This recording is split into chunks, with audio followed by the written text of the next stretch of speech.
Take me under your wing, crack of thunder, as a wild bird sing, sonic echo that leaves no room for doubt.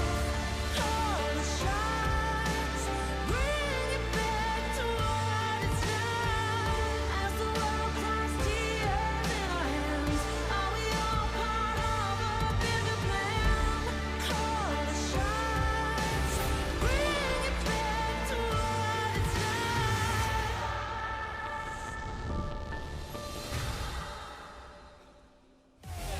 Today's matchup. SK Telecom, T1. Afreeca Freecs. 2017 League of Legends Champions Korea Summer Split Wild Cup.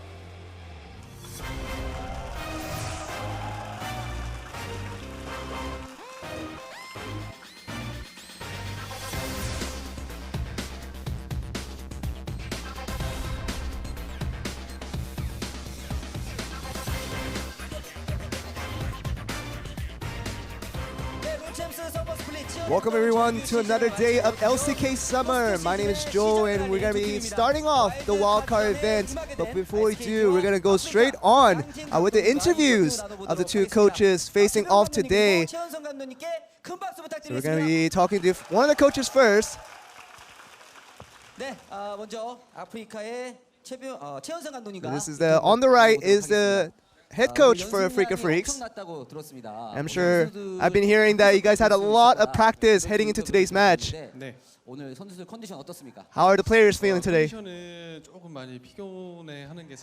Yeah, I think a lot of our players are feeling very tired from all the work that we've been putting in. I think we're still ready to go to head for this match. And you guys remember the last time you made it to a wild card was last spring, but you guys did have an unfortunate result after that. Yeah, since we have experienced the sourness of losing out in the wild cards, we don't want to experience that once again. And we want to really be above and be able to overcome this high mountain we know as SKT. And you were a gamer, professional gamer before.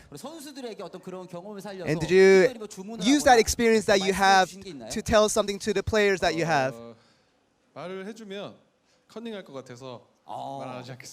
Yeah, I feel like if I do make a comment on that question, I think the SKT would take reference on that. So I'll keep that to a no comment for now.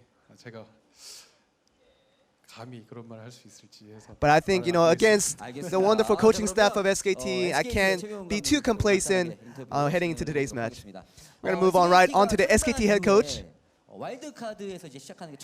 And it's been a while, and it might be even the first time that SKT has started their playoffs run in the wildcards. 정규 시즌에 4연패 할 때부터 험난한 과정이 예상될 거라고. Yeah, I think ever since we went through that 4-series loss streak, we knew that we were going to be in a hurdle, and wildcard was basically the result for us. And 만든 뭐 어떻게 보면 업보 같은 거기 때문에. but it's definitely a situation that we did make for ourselves. So I think it's in our responsibility to overcome this in our powers as well. SKT가 이제 아프리카에게 2대0으로 패배한 그런 기록이 있어요. The recent result against Afreeca Freecs was SKT losing 2-0. 네, 뭐 아프리카는 항상 만날 때마다 굉장히 좀 저희가 긴장을 많이 하게 돼요. Afreeca is an opposition that makes us very nervous and very scared very going in. But definitely we want to know that we have no games after this if we do lose, so we have to get the win, so we'll try our best to get that done. 오늘 경기를 앞두고 상대팀에게 좀 가장 경계되는 부분 Do you have any specific players or any type of strats that you are afraid of in Afreeca Freecs? 같은 팀일 때부터 좀 계속 생각해 보면은 가장 무서운 분은 역시 최현성 감독님이 아닐까. I think definitely the head coach there is probably the scariest part about the Afreeca Freecs. He really makes the team a lot stronger just in his position. So that does a lot for the team. 선수이기 때문에 그분이 경계된다고 말씀해 주셨습니다. 자, 그럼 경기를 앞두고 마지막으로 각오 한 말씀 And with the game starting very soon, would you like to say one more word? 네, 반드시 이기겠습니다. We will get the win. 짧고 굵은 그런 각오. A very short, concise answer from the Afreeca Freecs side. Anything from the SKT? 저희가 앞으로 남은 경기들이 오늘 꼭 이겨야만 또 the games to follow will only follow if we get the win today. So I feel like it's the beginning for our organization, and we will make a good run until the very end. And that's the end of the interview. Let's over to the casters for the actual casting to go on. 정말 감사드리겠고요. 선수도 힘내서 오늘 멋진 경기 한번 기대해 보도록 하겠습니다. 자, 그럼 2017 롤챔스 서머 스프릿 SKT와 아프리카의 와일드 카드전 지금 바로 함께하겠습니다.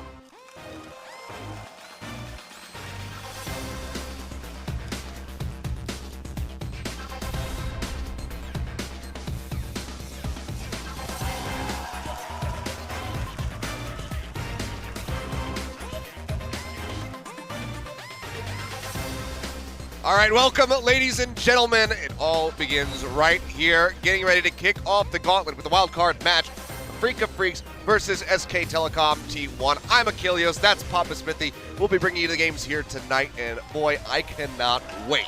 I mean, the storylines for this one are so ripe. Everyone has heard that Afreeca is the Achilles heel of SK Telecom T1, but I love how there's actually extra levels to that. The coach you saw in front of you, I Love Uv, very famous StarCraft Brood War Bonjour, one of the best players of all time, was an SK Telecom T1 player. He was the SK Telecom T1 StarCraft 2 coach as well, so very much knows the org. The captain of the Afreeca Freecs was, of course, Marin, an SK Telecom T1 legend, MVP of Worlds in 2015. They know this organization inside and out. They have the recent results against them. And for the first time, SKT have to play a postseason match, not in a best-of-5 that we are undoubtedly confident in their performance in. It's just a best-of-3 this time. And there's a world where 2 maps go by and SKT's out of the finals. Yeah, I mean, in the summer split, or in 2017 in general, SK Telecom have been having a really rough time going up against the Afreeca Freecs, a 6-4 record in Afreeca's favor versus them.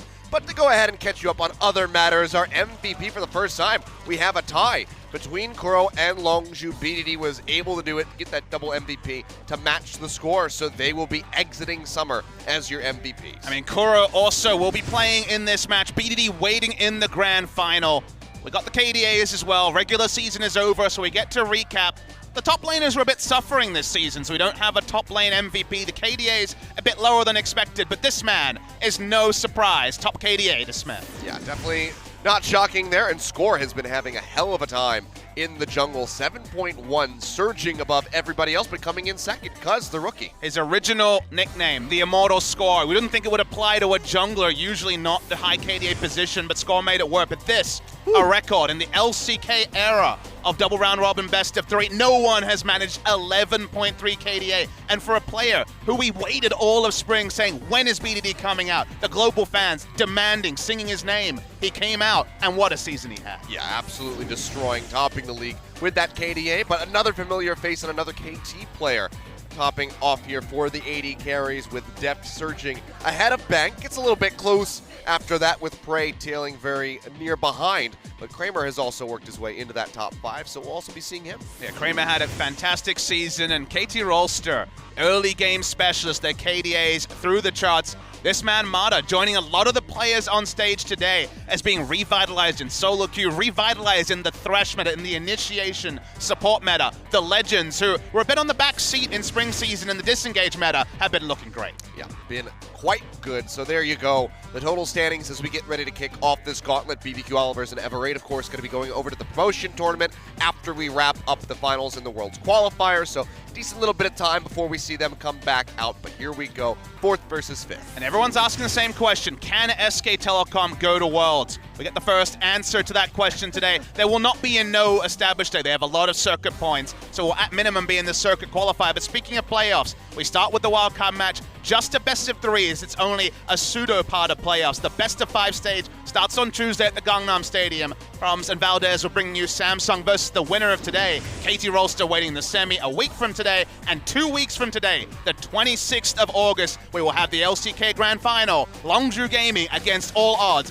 waiting to find out who they will face. All right, well, this is going to be step 1 in figuring out who's going to be in that final. It's a very tough mountain to climb up for both of these teams, but first they have to get through each other. And first, we have to know who SK Telecom is today, because they have been playing with their roster. Guys, Untara will be starting today. Last game of the regular season was Huni. They're starting with Untara. Peanut has been pretty much ever present recently with a couple of visits from Blank. But this is the roster they come up with. Their solo queue rankings have to be discussed. Korean Challenger is always a chat. All 5 of the starting players in the top 100. Untara at rank 1. Maybe gained his place, maybe earned his spot by being rank 1 challenger. Does come back into this one. Like you said, Huni, we did see him in the final match. It was against BBQ Olivers, so not the greatest judge, I suppose, as far as his standing at the moment.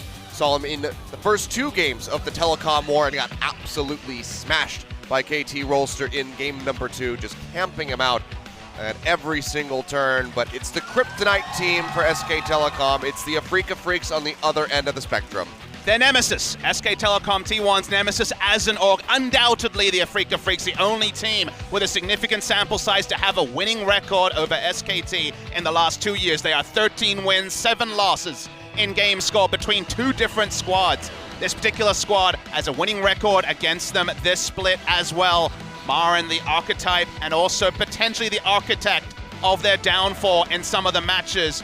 Marin and Spirit have been up and down recently. They will need to trade on all their experience. Mowgli actually is rank 6 challenger, but Spirit has been preferred for experience, full experience versus SK Telecom's best. But it's 7:15 also, so there's more changes to discuss. Yeah, we'll go ahead and get you caught up as quickly as we possibly can. All of those champions got buffed, those ones got nerfed, and there's some changes for Nasus and Shyvana. Now, important to note that Urgot is disabled Yes. for the playoffs, so while he was updated, is a relatively new champion with his changes not available. Item changes also to Adaptive Helm, Duskblade, and also the Knight's Vow. Big changes, the Zac nerf, I don't think it's going to be enough to force him out. The Cho'Gath nerf tones him down, but I imagine, especially if Huni will be playing a game, he will certainly be considered.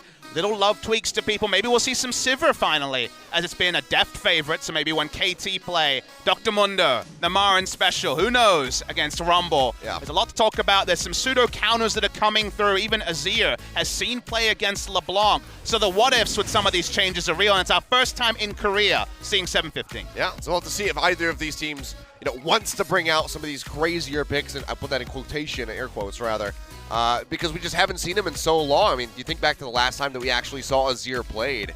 Didn't work out so well.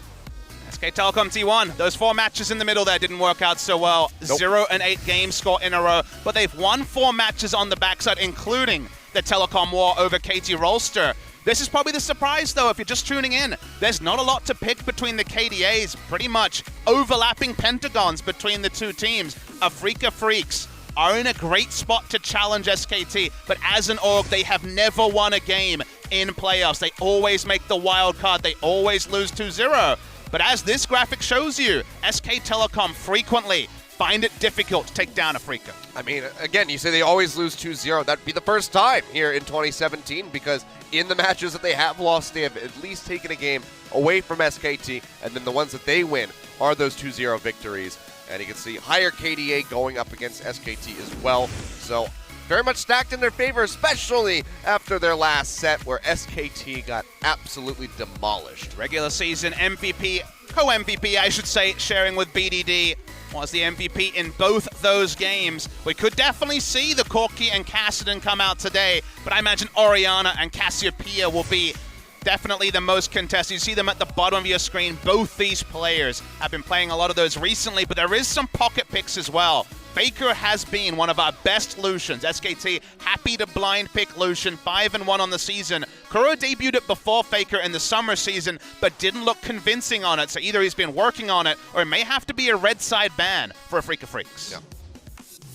This is going to be a close one. We'll see what these guys are going to bring out. Maybe we'll see some changes. Maybe we'll just get a lot of the standard. I'm hoping for some new picks or some returning ones to come out. The Azir always has had that massive playmaking potential for FLICKR. Maybe this is the time and the stage to debut it on. I just love it when there's strong meta picks that are favored by different players. Wolf has been almost exclusively on Alistar since he gave up the range supports after their losing streak. Tucson has been a Rakan player, and you gotta say, Wolf has found no value on the Rakan. Only a single game, a loss. So blue side, game one for SKT could just ban away the Rakan. Thresh not prioritized by either of these supports. 7:15, SKT starting on blue. It is the playoffs, so we have dynamic side selection for the entire playoffs. All we know is that SKT, higher seed, chose to start blue. See how they're going to approach this one as the coaches do enter into the booths getting ready for the draft. Because lots of pocket picks that you would like to take off the board, the likes of the Xayah for Kramer. You mentioned the Rakan, but the Xayah as well for that Lubbers bot lane. Try to take that one out of the hands of Kramer because he very much favors it, and we've only seen Bang play it a couple times. Although, 100% win rate for him, but is he willing to take it? The first answer we get on all our wonderings about picks and bans between SKT and Afreeca is going to be Elise banned on blue side. They've been doing this quite a lot, SKT, even though Peanut is one of our most famous Elise players. Happy to take the Gragas, which could be a first pick in this draft. Afreeca will play it in the jungle and also the top lane. Rumble has been another flex for Afreeca as well. Marin having it ripped away from his hot little hands and it going in the jungle 3 times. SKT banned Rumble both games against Afreeca in their more recent meeting. For now, though, Afreeca on the red side, banning the meta picks. Yeah, Caitlyn and Zach going to be banned away. The Rakan, like we were talking about, is taken off the board. And the Rumble's also something that SKT could look to flex. Peanuts played that in the jungle as well, so could see that messed with if they want to take that for a first pick. Yeah, Rumble and Gragas are big potential first picks here, but something like a Cassiopeia or Kalista is also possible as well. Kalista will be banned on the blue side. Recently, Bang has been very happy with the Tristana side of matchups, but usually we see Xayah banned against Afreeca Freecs as Kramer will play it into any matchup. Earlier in the season, they were happy to leave up Caitlyn and just take Xayah into it. We mentioned the Lucian, not a Kuro champion this split, so we do see it banned away. And first pick, Galio. They could take Cassiopeia here, Kuro, force a farm lane, but that gives the early Roman pressure over to SKT. You could also see that Galio go up into the top lane, Sure. which is becoming a bit more popular, so could see that flex as well. It's been a 3-way flex, I guess you could say. Some support Galio played by Tucson, but top lane recently against the lower priority top laners, the Maokai, the less laning focused top laners, you can get away with Galio a bit more against Maokai. It's a very comfortable farm matchup. So good point there, Achilles. We very much could see it being top lane. It's not pigeonholed for FLICKR.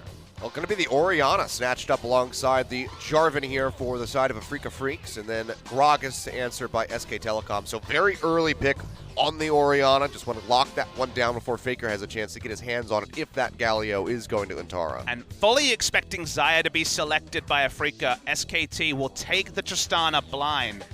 Well, we see a change on the script, though. Kramer has taken it whenever it's been available. It might just be the lock-in of the Twitch. I think it actually is. I don't see the hovering text. That's a surprise already. It's not been high priority for Kramer this season. If anything, it's much more of a Bang champion. Yeah, for sure. So definitely a change of pace here for the side of Afreeca Freecs as Kramer takes that one away. So definitely surprising us and likely SK Telecom as well, given how much he's been preferring the Xayah. But back into the next round here of bans, it's going to be the Alistar, the comfort for Wolf, taken off the board. Yeah, Wolf in his last 10 games has played only Alistar, and when that's banned away, he goes Kennen for a bit more of laning power. Sure, a ranged champion, but another initiation support, even with the ranged nature. I like the Alistar ban, taking away super comfort. Both these teams already have pretty insane engage. The CC threat is already locked in. Let's see if Afreeca are going to double ban support Kennen, or will they go for something different? It's always interesting to see what their read is, and they seem to have the read you did, Achilles. It's going to be a top lane Galio, because it's going to ban away the Talia. All right, take that one off the board, so we'll have to see what that leaves FLICKR with. I mean, we already know that he has a seemingly infinite pool of champions that he can go for, but it's going to be the Morgana that gets banned away. It's almost baiting a pick here, an engaged support here. The reason why you ban away Morgana is that it's a very good answer to an engaged support, basically saying that Wolf wants to play one. You know, we've been hearing the logic that Morgana's a counter to Rakan, who obviously is already banned. Neither of these teams prioritize Thresh, so Thresh certainly going to be a big pick in other regions. Okay. Janna locked in. Okay, very interesting. Blind Janna. Will this just be the gold pretend Janna that Max was running, that we saw Mada running as well? Somehow, the engaged supports could be out. And we might just be going back to ranged supports here for Wolf. As we have the hover over the Lulu.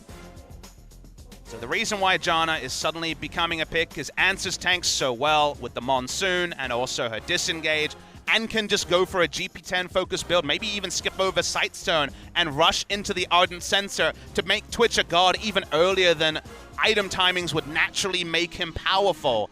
So Trist Lulu ends up being the answer. Most melee engaged supports can't lane confidently into Janna unless you're going to be going, say, Blitzcrank, for example. Playing to cement where the Galio is going. It is actually going to be FLICKR on Galio. He's been playing it in solo queue, but given that Huni and Untara have played so many games of top Galio, it was a flex to the last, but they're preferring the Gnar, which is another blind pick for the side of SKT. Yep, just going for as much engage as humanly possible. I was kind of surprised that we didn't see something like the Braum go into the bottom lane.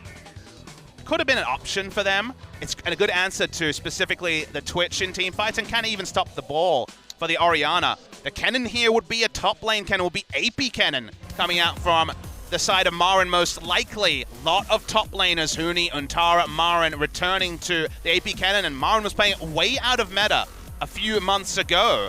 So probably going to be AP Kennen into Gnar, and Kennen has always been a pretty good matchup into Gnar. All right, back to the basics here for Marin. One of the 3 champions that he plays on a regular rotation, brings back out the Kennen. We'll see if it's going to be the on-hit or if it's going to be the AP, as you said. Expected to be AP. Basically, Afreeca have a dive trio of Jarvan, Kennen, and Orianna, and then Janna solo peeling for the Twitch behind that engage line. So if you see Snowball on the top side of the map and Twitch just getting free farm 2 items and an Ardent Sensor onto the Janna, very high damage potential coming through from the side of Afreeca. SKT, though, they have a pretty standard Snowball draft. Galio, Gnar, Gragas can turret dive aplenty with the wild growth thrown in as well. So it seems SKT have taken some nods from Longju and KT with the return to this Galio-focused comps that they've been moving away from recently. But if the scaling is free from Afreeca Freecs, they have such strong late-game teamfight. Yeah, not to mention ball carriers there with the J4 flag and drag in Shockwave down, or the Kennen Proto Belt jumping forward with Flash. Just lock everybody down with the Slicing Maelstrom into a Shockwave and devastate the ranks of SKT. Let's see if they can withstand that might and take out Game 1 as we load onto the Rift. SK Telecom versus Afreeca Freecs.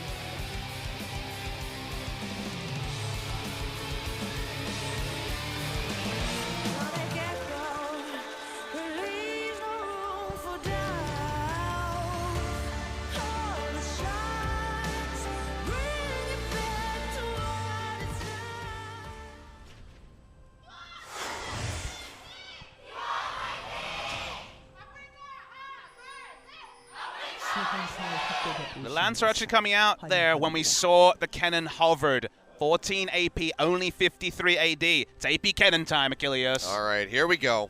We're back at it. This fan is agnostic, it seems. Yeah, they're just 50-50.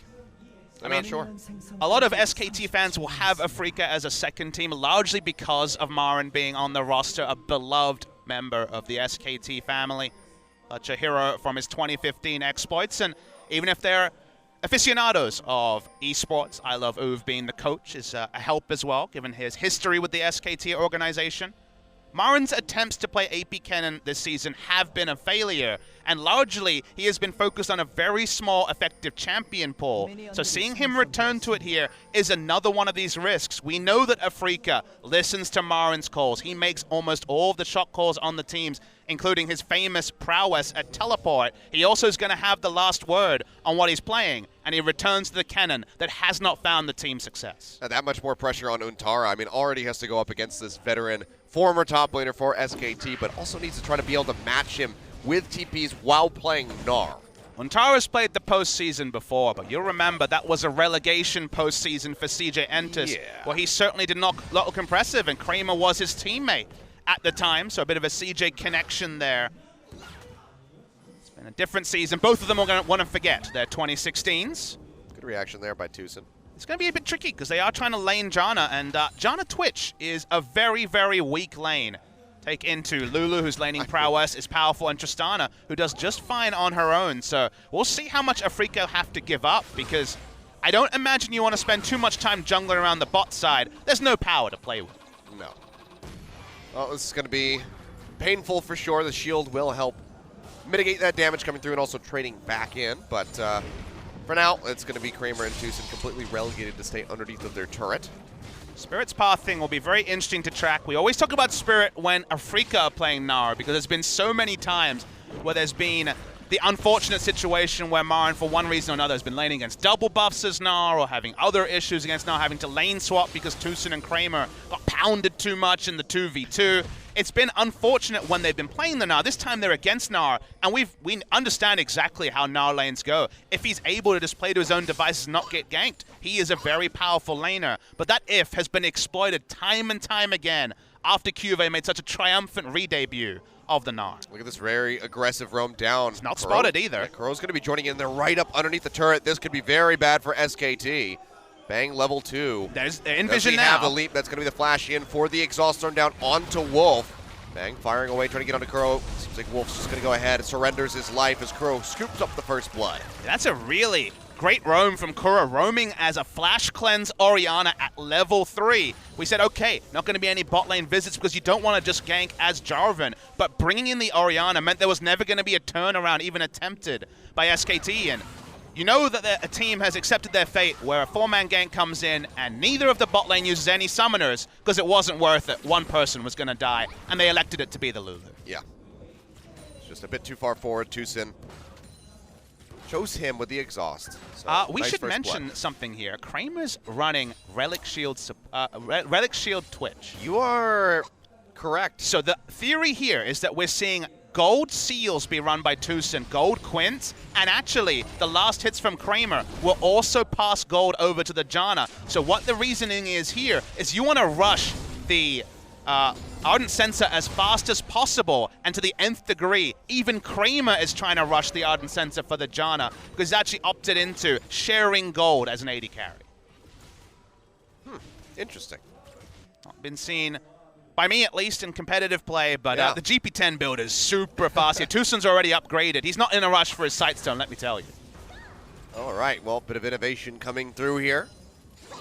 Kramer picks this one up. I mean, you know, Bang was the one for the longest time that was kind of setting the trend for the AD carries, the Ninja Tabi, bringing that out. But now it's going to be Kramer to try something a bit different. This hasn't been seen since Relic Shield was released, and you remember was very powerful on release. Yes. So pre-season, a lot of bot lanes were going double Relic Shield, upgrading to Targons, and abusing that. Those days are gone, but with how powerful as a one-item spike Ardent Sensor is on Janna, it really does feel good as Twitch. You're basically a god the moment that item is completed. Kramer is extra investing. This is really innovative from the side of Afreeca, and I love that they're throwing this in as a gambit in game 1 of just a best of 3. We'll see how well it's going to pay off. Kramer coming back into lane. Just going to be picking up the double daggers, get a little bit of crit coming through. But still will be taking the brunt of the damage from Bang, who has that pickaxe. So Hurricane first. There's actually a Chinese AD carry at the top of Korean solo queue that goes Hurricane Twitch Rush. And when you finish Ardent Sensor, it gives you on-hit magic damage, so you get AD from your ultimate and the on-hit magic damage at the same time. And you just do incredible amounts of AoE damage with your first ultimate, which is just, again, so much earlier a power spike than Twitch is usually getting.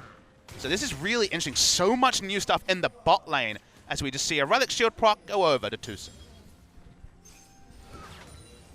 Already spicing things up. We wanted new champions, didn't quite get it. The Jenna, I guess, kind of coming back in. Same with the Lulu being brought out by Wolf. Those are the odd ones. But making up for it with the item build there by Kramer. Spirit poking his head out, looking for some camps to steal away there in the jungles. Not going to be finding anything as FLICKR roams over. We'll lose out on that control ward in the river, however. FLICKR just happy to play a farm game. Want to deny the Galio plays. So difficult to coordinate ganks in the early game. Once the hero's entrance is available, that's why the early gank being so early meant that Galio couldn't respond in any meaningful way. Had teleport up, was not really going to be able to clean anything up in the bot side. Otherwise, Kuro being able to match farm with Galio after his early roam is a big win for the side of Afreeca. I'd like to see how much gold this is, of a difference this is creating between the likes of Wolf and Tucson as he takes quite a bit of damage. Feels like also the Spellthief's Edge is outclassed by the Ancient Coin route with how much gold generation there is now if you can actually pick up the gold. And here we go. It's already 700-ish gold between the coin and also the Twitch. Doing a solid for his support. Also does have that assist coming through as well. First read from SKT should be that Afreeca can have no control at all around the bot side. And that you already knew that when it was Twitch Janna. You wasn't expecting there to be a lot of control, but he's probably not going to prioritize Sightstone either. So it's literally going to be trinket wards and no control on the bot side. And that's why we see a teleport play. Well, that was aggressive there from FLICKR. Wanted to try to take away the blue buff. It's just a second too late. In the meantime, top lane going to be having a bit of a fight here. As Untara does have the transformation, just trying to smack Marn around as much as he can. Wanting guys rush, will reconfirm that it is the AP cannon. But this is the right move from SKT. Afreeca have in every way given up the potential to skirmish 3v3, 2v2. If there's even numbers, they will lose in the bot side this early in the game, and they're not going to attempt to make any plays around the Drake. Afreeca are so happy it's a Cloud Drake and not an Infernal or a Mountain as first spawn. And SKT should know that it's basically free to play around bot side. That was really aggressive positioning there from Bang. Walking straight up next to the turret, even with the J4 in the lane. There's so much greed going on here by Afreeca, but because they're doing it in a best of 3, because if they win a game, they're already 1 game away from knocking SKT out of playoffs. It could be a masterstroke, and for now, SKT aren't taking fast drakes, getting a faster spawn of the second one. Actually going to look to play around the top side. Here's Peanut. I don't think he's been spotted yet. That's going to be the flash body slam in. Slicing Maelstrom's thrown down as Untara takes this up, flashes away, and will stay alive. Answering kill coming through here for SK Telecom. But they can't stick around and try to get any damage down onto the turret because Spirit is here to respond.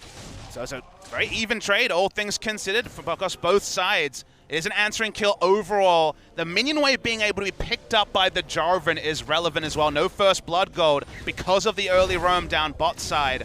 And it won't be able to teleport back in, but neither will Gnar.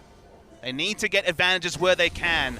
Gnar had to slow down the build. Will be Frozen Mallet first, but had to go for Spectre's Cowl to respect the flat penetration that was brought by Cannon. But this is just fine by the perspective of Afreeca. You can tell with their gold lead, and largely that gold lead is on the support. Wolf just harassing where he can, trying to get some gold back with his Spell Thieves. Losing effort there. It's against even the runes. It's not going so well. It's a very uphill battle. But you can take a step back and consider that Afreeca have basically gone all in on scaling. You know, you look at the comp and you're like, okay, they're playing for the late game, but this is really a white flag when you're going GP10 runes, GP10 build, even the AD carry getting on the GP10 train to help out his support. This is such a Janna-focused strategy to get her to Ardent Sensor.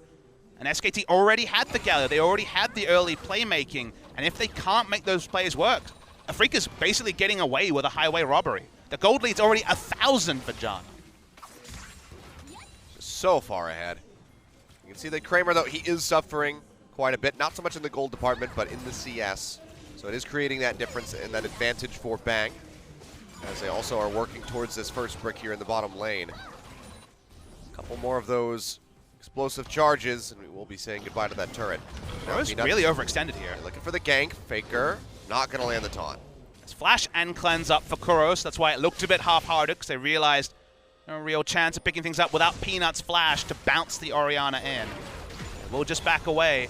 SKT want to try and get this turret pre-15 minutes in bot lane, but Janna can just use the shield off cooldown to artificially keep the turret HP up. And for now, every extra minute they get to lane with all this GP10, Afreeca are happy. We are a couple more inches closer to Kuro. Maybe we would have seen something like the flash being blown. It's the advantage that SKT wanted to open up in the mid lane, but they do miss out on that. And the small timer here is basically, can SKT take down the bot lane turret before Ardent Sensor is complete on Janna? Because when Ardent Sensor is complete, they'll be able to counter push, but bot lane, Looking for the kill. Oh, that's going to be the heal coming out as well as the Monsoon. As Tusa tries to keep him alive. Peanut wraps around from the back, but will not be able to find the rat, but they should be able to get this turret if they push this wave in. Yeah, it seemed like Janna, even if that hadn't been successful a trade, wouldn't have been able to get a shop in to actually pick up the Ardent Sensor, even though the gold is probably there already. SKT going to return to the turret. Freeca being pretty greedy, sticking around, but Peanut's already in his own friendly red side jungle. They will knock down the shield, and that's going to be the turret going over to the side of SKT. One final shield just to really mess with them. There we go. A couple more shots from the minions alone will take this down. It's like the most frustrating thing. But there we go. First brick over to SK Telecom. Will open them up a bit of a lead, just 500 gold or so, separating them from Afreeca at the moment. So this is still neck and neck. Watching Peanut invade onto Spirit. Goes in. Both of them have the smite available, and the mid laners are nearby to try to contest this one. It's in vision for both sides. Down to 1,200, but the smite will be there for Spirit. The way I kind of look at this, the way I think anyone can understand is that Afreeca basically had the world's best interest rate for 12 minutes. When they were laning in a short lane with GP10, that was just the sort of thing if you saw it in real life, you'd get all your savings and throw it into the bank because you're getting such great interest, because it's so safe in a short lane 2v2 while making all that gold. Now the turret's down, but Ardent Sensor is complete. Finding safe lanes for the Twitch to farm's not going to be trivial. He's rushed Hurricane, so he has no lane control. And SKT have a big skirmishing advantage. So if they choose the right fights, they still can pull things off here. And Peanut doesn't pick up the blue buff Yeah, it's so very close, but will be Kuro walking away with that one. So far, invasions onto the buffs not working out here for the side of SK Telecom. They have opened up the bottom side of the map quite a bit there with that turret being taken. Zentara has been whittling away at the top side of the map, but so far haven't seen any priority or any attention paid around the Dragon or the Rift Herald as of yet. And kind of the frustration for SKT is that with all this discussion of the bot lane, the laners are in the mid and top are about as safe as can be. Orianna is a farm lane against anyone. Kennen is one of the most powerful top laners with the ranged auto attack. Even if you're going AP Kennen, you won't have the same harass potential, but you're not going to lose CS to a Gnar either. Mentioned already, there's no control on the bot side, so the Cloud Drake going to be a donation by Afreeca Freecs over, but not going to lose any sleep over that. No, we'll just take this, but we'll see what we get next, and it's going to be an Infernal Drake, so that's going to be one that Afreeca has to be concerned about. That's something where Jarvan and Janna will have to play around the bot side and put down control wards to actually allow it to be contested as the game goes on. Hurricane complete, like we mentioned already, for Kramer. Going to be focused on basically the on-hit magic damage from the Janna for the early phase, but almost certainly will be Infinity Edge as the second completion. Speaking of which, Bang's got his ready to go. First item, Infinity Edge on Tristana. Usually we see BF sword into Static Zeal. Shiv. Yeah. Zeal into Static Shiv as the first item there. Gives more pushing, which can be relevant, but I guess you're not going to be winning the push war against a rushed Hurricane on the Twitch, so just goes for Infinity Edge. The crits work for him certainly can be big. Watching top side, Marin does spot out Peanut. Will have to give up his turret. Yeah, we'll just lose out onto that one. Meantime, Kramer tries to walk up to get a couple hits in, but with that Infinity Edge in the inventory for the Tristana, can't really try to take those trades. So it does have to go ahead and peel back. In the meantime, some attention being paid into the mid lane. On to FLICKR's turn. It's knocked down to about half. Taunt will land right as Spirit does get the flag and drag out, so he'll stay safe. Buster shot used as Kramer gets popped back. Bang. Not looking for the fight quite yet. Already showing respect also. The Ardent Sensor and Hurricane complete. No critical damage on the on-hit magic damage coming out from the Janna Ardent Sensor, but still going to be A lot of early damage, and when he pops the ultimate, has the AD steroid there as well. Antara's teleporting super deep. Remember, there's no turret in the bot side. Yeah, it's going to be them trying to hightail it out of here. The Monsoon will buy them a little bit of time as they knock away Bang, but I think Tucson kind of wishes that he had held on to it now as Antara goes in, slowing up Kramer. Tucson's already going to be going down. One final shot from Bang, finds the kill, leaps in. They can't create the distance, but Kramer, he gets popped back, slammed into the wall, and Antara scoops up the second kill. 3-1 here for SK Telecom. Yeah, the SKT fans roar as Peanut hits the picture-perfect flash cast. Needed to hit that to actually punish them and justify teleporting. A teleport for just a single kill on a Janna wouldn't be enough. They would have push up in the bot side, may even make a play around the mid side. Afreeca in full loss minimization mode. Maren electing not to teleport bot. I mean, even if they only killed the Janna, that still wouldn't be the worst teleport that we've seen so far in this game. Faker going for the blue buff was a bit of a stretch, I'd have to say. But they do find the kills. They bring that lead even larger for themselves. This is exactly what SKT needs to do, so they can get ahead and close out this game before Afreeca hit critical mass with these hyper-scaling carries in the Orianna and the Twitch. While I'll agree with you on one point, it's not necessarily as fast as they would have wanted, and reading exactly how much gold Afreeca actually needs when Ardent Sensor is thrown in, when it's AP Cannon. It's such a different amount of variables, because these are things we have not seen in the entirety of the summer season. SKT, as we know with these Galio comps, are going to try to take as many objectives early, but the actual gold break-even for Afreeca to be able to stand up and win teamfights is a bit undefined, because so much has changed in just one patch and a couple of weeks for the Afreeca Freecs. So far down, but not yet out. Around 1,000 gold here, but SKT, they want to add to that one. They take the Rift Herald, and very likely will be using that to shatter the turret in the mid lane, fully open up the map for themselves. Not to be undone, Wolf be going for a much slower Ardent Sensor, you would imagine, with the items he's put together. Double GP10 items, well, the full GP10 item, I should say, already complete by Tucson as well, so finally we'll have that Eye of the Watchers available. SK Telecom is going to be all about those picture-perfect mid-game team fights that we've already said KT and Longzhu certainly have been doing repeatedly in the last couple of weeks, but it's a different style from SK Telecom, who've really played around with identity ever since they went on that 8-game losing streak. They've played around with different styles. They can play the Rumble comps well, but this is something a little bit different because Afreeca threw all the curveballs. So excited to see how the next real team fight goes, because right now it's a bit up in the air. Seemed like they were looking for one there in the mid lane, but instead we'll just go respond to the waves. Keep those pushed away from their base. SKT do start gathering up in the vicinity. Could summon the Rift Herald, as Peanut is there in mid. Difficult to do so without a pick onto Orianna or Twitch. The wave clear is good. Even Cannon can help out a little bit. AP Cannon not quite AD Cannon when it comes to ranged auto attacks, but helpful nonetheless. SKT's big advantage where the game is at and where the composition is at is they can face check basically any brush with Gragas, Gnar, and the Galio and contest vision. So putting down control wards, finding safe passages to the team fight that Afreeca is probably already ready to go to is a very difficult thing to do, and Bang just wants to try to DPS Orianna out of the mid lane and truly open up the map with a mid lane outer turret take. Yeah, the likelihood of finding a kill is very slim, but if you can at least just chunk her out and force her back to base, then that could be the moment to go ahead and summon the Rift Herald, but still not going to be finding it.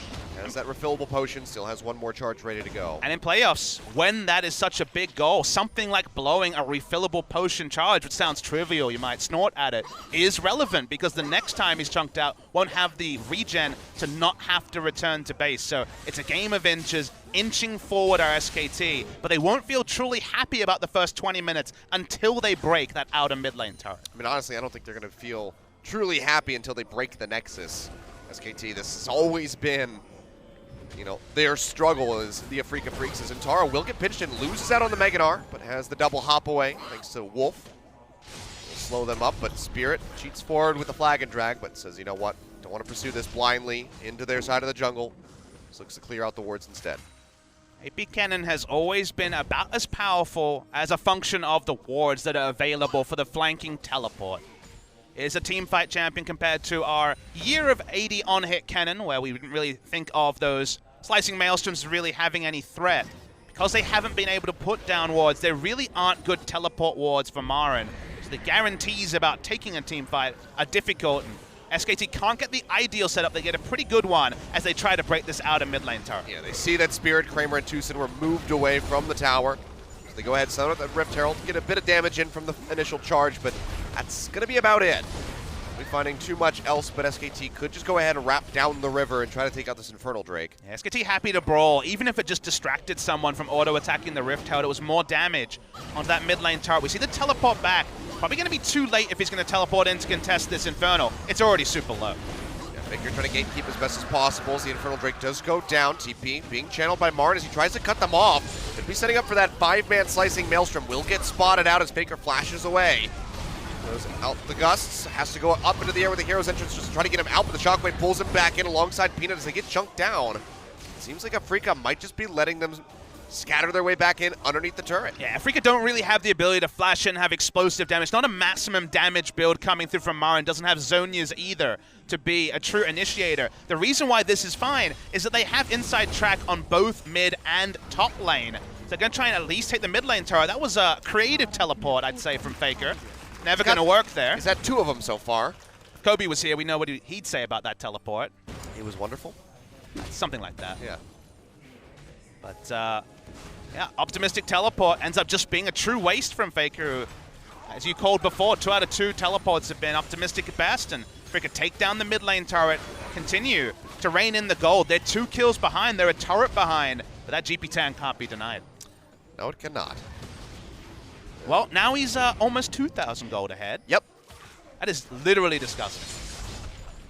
GP10 supports was what, Season 3? Early Season 3, maybe Season 2? Certainly. It's been so long.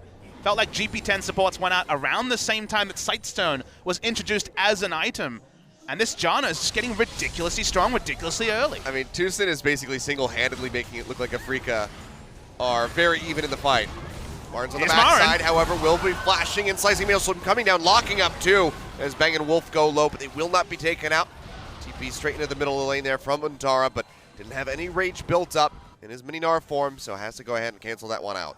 Drew Cannon's teleport, so another small win there for the side of Afreeca. It's such a weird game. The pace it's being played, seems like everyone is a bit perturbed about what's going on, and we will have a pause, so hopefully we'll get a little bit of information about whether it's at. Seems like it's on the SKT side of things. Maybe it's Peanut's mouse again. We're hearing that there's a problem with Wolf, yeah, Wolf and then is we do see the attendance issue. coming in. Interesting game, because we're just commenting on the type of game. It's been played at such a weird pace because from the start, the script, it's almost like everything is different. Relic, Shield, AD carry, such a focus on getting the GP10. Max started off the trend. You'll remember when he went Flash Heal Janna for MVP, when it was Flash Cleanse for, I believe, Xayah for Maha. And we went and did the examination. There was GP10 Yellows and GP10 Quints as well. This is the further investment there. Ardent Center came in relatively early, just after the laning phase ended in the bot side. Afreeca will feel pretty good about losing the minimum, but SKT have certainly not missed their window yet. They are very strong. They still can take these team fights. And we think of Galio mid comps as largely an early to mid game comp, but with the introduction of the new Thornmail, with how tanky a frontliner can get, with items like Bramble Vest and also the Gargo's Stone Plate, you're never really over the hump, even if your Twitch is piling on the items. I mean, Ardent Sensor completed the same time as the Hurricane for the Twitch that was farming up. Hearing that Wolf is receiving a small, minor technical issue, so he's going to get out of game and back into game, so maybe some sort of graphical bug. We don't have any confirmation on that, but hopefully just a small thing. We'll load him back in, see how things are. Hopefully we don't have to take any serious measures for this fix. I mean, a remake would be a disaster for Afreeca because they did so many things that, you know, Coma is in the back wishing he had a quarterback that he could speak to over the headset and be like, this is what's happened, this is what we need to do, we need to focus on the bot side, take advantage of everything. On the fly understanding, even for myself, having not seen this strategy, was an ongoing process, and the players, you know, it's such a different game. Who knows if they even scrimmed one time against this strategy? Well, speaking of the game, seems like we got everything ready to go, so we will go ahead and jump back into this one. So just getting him out and then back into the game seems to have corrected whatever the problem was. Afreeca playing side lanes with the Orianna. One of the small disadvantages of running the safe blind pick Orianna is that can easily be roamed on by both teleport and the hero's entrance. Don't know if those teleport timers are correct, Achilles, given that we just saw Untara teleport. So I'm going to guess that it might be bugged. That might be. Teleport and then cancel teleport in mid lane was not multiple minutes ago. But give us a moment. Bear with us, OGN Legion. There can be new hidden features when a new patch hits the tournament realm. You know, it's all right. I like having pasta for dinner every now and then.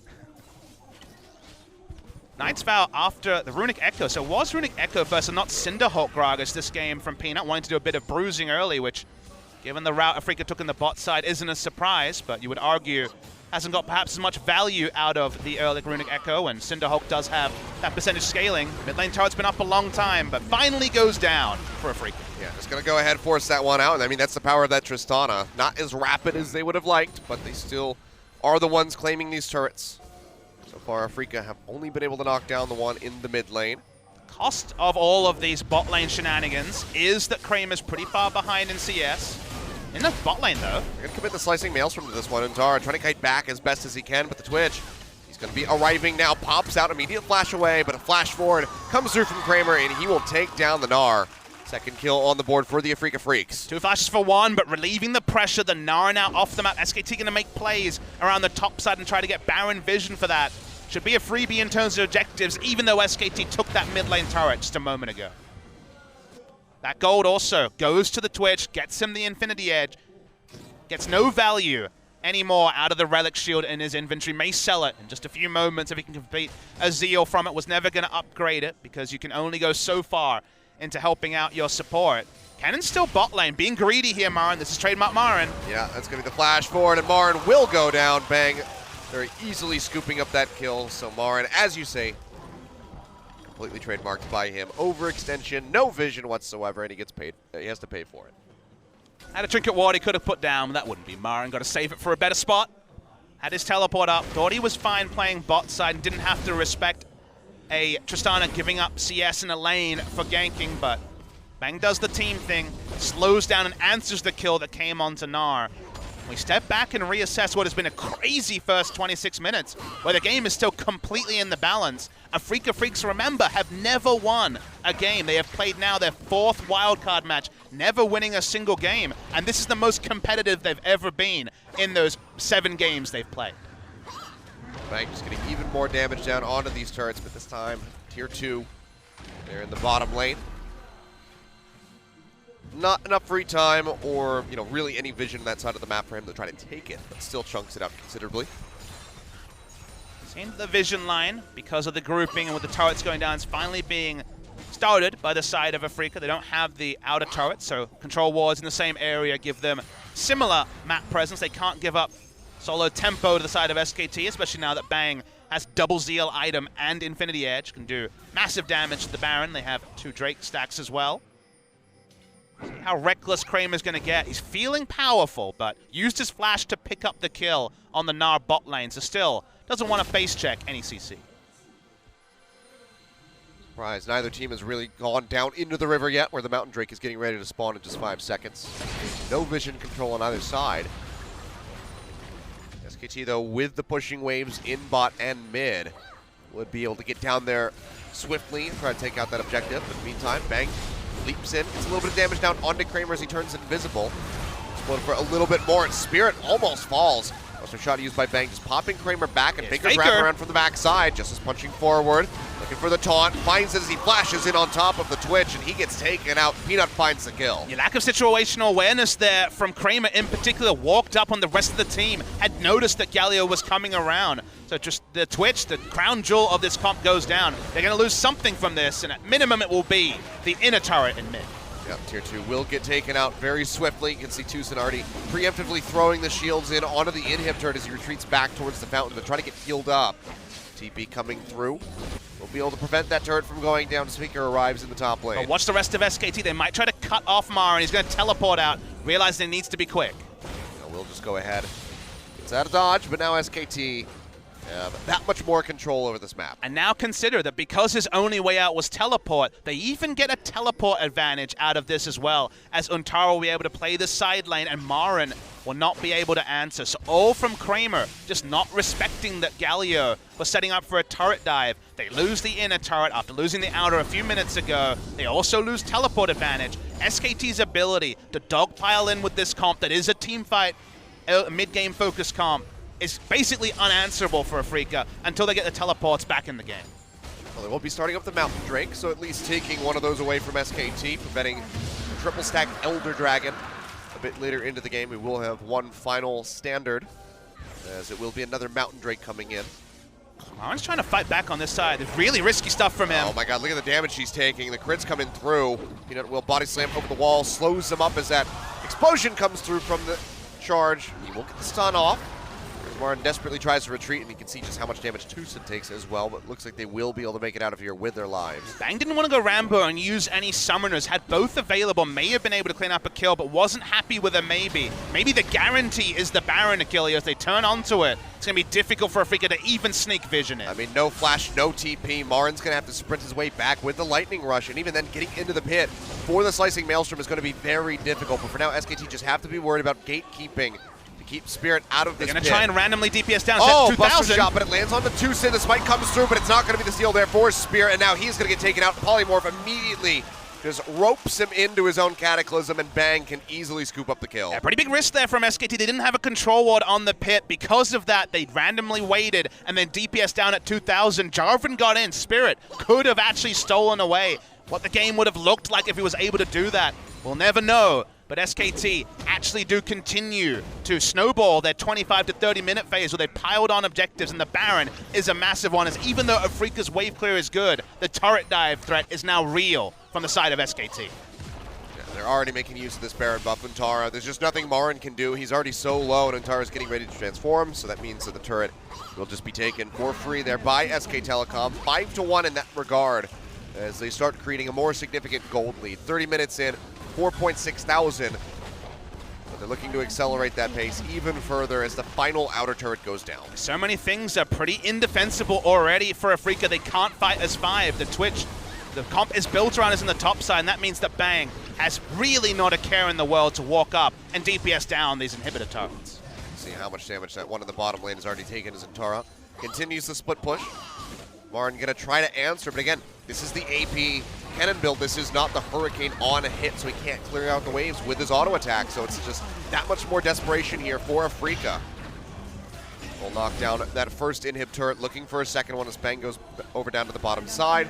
And Afreeca, they're just scrambling back and forth to desperately try to hold on to these remaining structures. But it's a battle that they are certainly not winning. Very much like this one here for Marin as he goes low, slicing Maelstrom. Picking up dangerously. Just keep him alive for the moment as he finds the stun onto Untara, who goes dangerously low, but doesn't even feel the need to force out the flash, so he's able to go ahead and limp away. Teleport back in to confirm this first inhibitor of the game as well, Achilles. Yeah, they will go ahead and they want to take this one out. TP completed by Untara, goes straight back over to the top side to clear this out, and honestly, this could just be the slow strangulation of Afreeca as they take all of the inhibitors in the base and maybe just end it. Afreeca held the line for so long well, but SKT with one invitation from Kramer's overstay, that one mistake has led to the passage of play where they now have multiple inhibitors down. And even though the synergy is cute, even though the gold lead for the support will never be answered, they may just lose the game because right now there's nothing in their base to defend, and SKT have full control of the map. All 3 inhibitors taken in one fell swoop. Looked like they were gonna go for the finish there, but with 5 members of Afreeca alive, they do have to at least respect them. So they do peel back, but 6-2, 32.5 minutes into this one. Hasn't been a very bloody game, a couple skirmishes here and there. But SKT, they have found the pace that they wanted from the start. It took a little while to get there, but now all of the structures, aside from the Nexus turrets and the Nexus itself, have fallen for the Afreeca Freecs. You just wonder, was this the one strategy that Afreeca really polished and were able to sneak in? SKT certainly didn't seem practiced against it. There clearly was no sharing of information, given that there were very specific things you need to do to answer this. But when they were able to adapt over time, they turned it on. Such a massive lead in the last 8 minutes since that Twitch overextension. And now, even with all the synergies, it feels like SKT can just macro the end of the game, maybe even without a fight. know, honestly, I feel like I've seen one shockwave from Kuro this entire game. Just hasn't been in a position to really land the big one. And at this point, I'm not sure if, even if he did, if it would be enough to actually kill the members of SKT.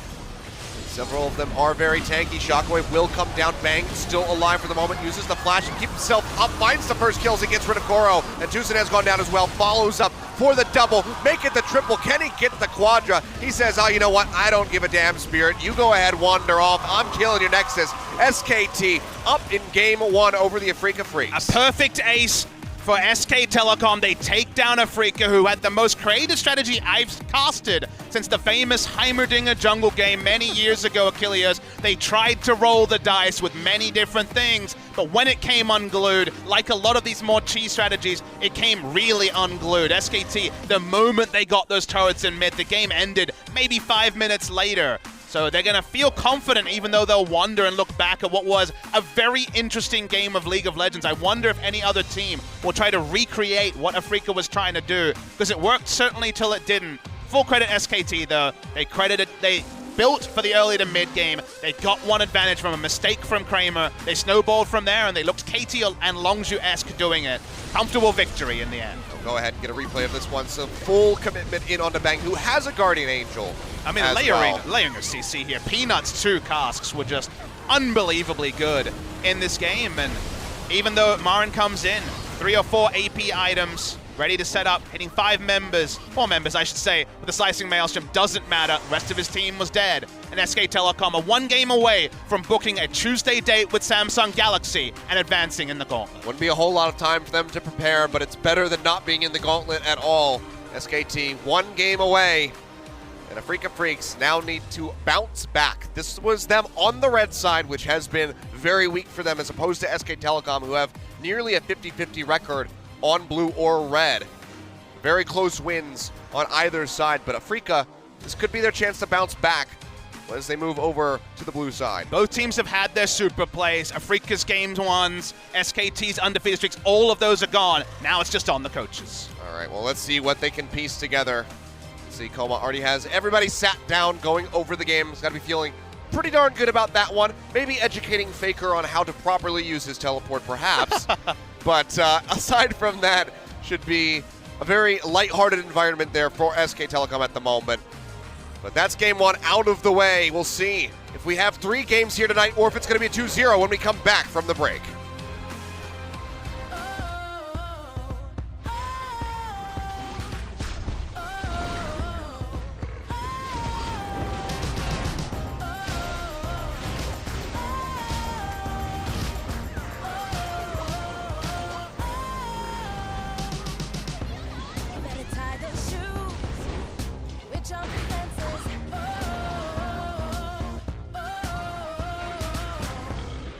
Shake these boots.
as a wild bird sing. A sonic echo that leaves no room for doubt. All the shots bring it back to what it's now. As the world cries tears in our hands, are we all part of a bigger plan? All the shots bring it back to what it's now.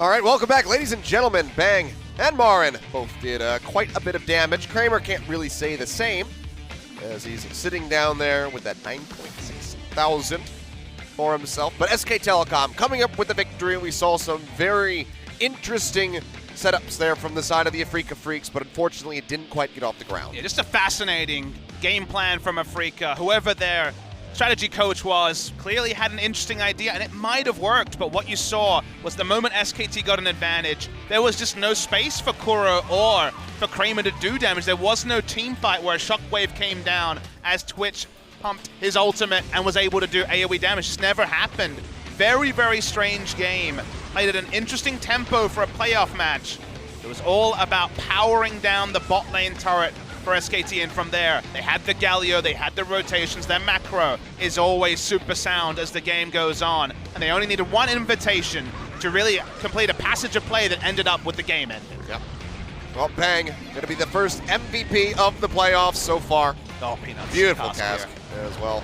Was really good. I think Peanut was a little bit hard done by not to pick up the MVP. I thought he actually played super well, but Bang took his invitations against an AD carry who was largely playing for his support, getting items onto the Janna more so than onto the Twitch himself. That payoff didn't end up working. Sometimes these strategies, these fairly cheesy strategies, leap off the page as must do, but when this moment happened, when FLICKR got the turret dive off, Baron went down, turrets went down, and Marin went on some holidays, as Marin is wont to do. Yeah. So there you go, guys. You can now know, don't play for your support in solo queue. Just play for nobody but yourself if you're the AD carry. It doesn't pay off. When we see cheesy carry strats come through, we always say, hey, maybe stay out of solo queue. Don't worry, your Twitch isn't going to be buying Relic Shields anytime soon. Relic Shield doesn't do any damage. This is true. Because that, doesn't really conform to the solo queue mentality. Interesting note. No substitutes going into Game 2 as we see Alavuv, the Afreeca coach, walking into the booth. No sign of Mowgli, rank 6 at the moment in Challenger. They've had some good games with Mowgli, but they might have wanted to adapt the jungle pathing by having him come in, but no changes on the SKT side either. It's only a best of 3 today, guys, not the best of 5, even though it is technically part of playoffs. So could all be down to this. SKT already one game up. Yep.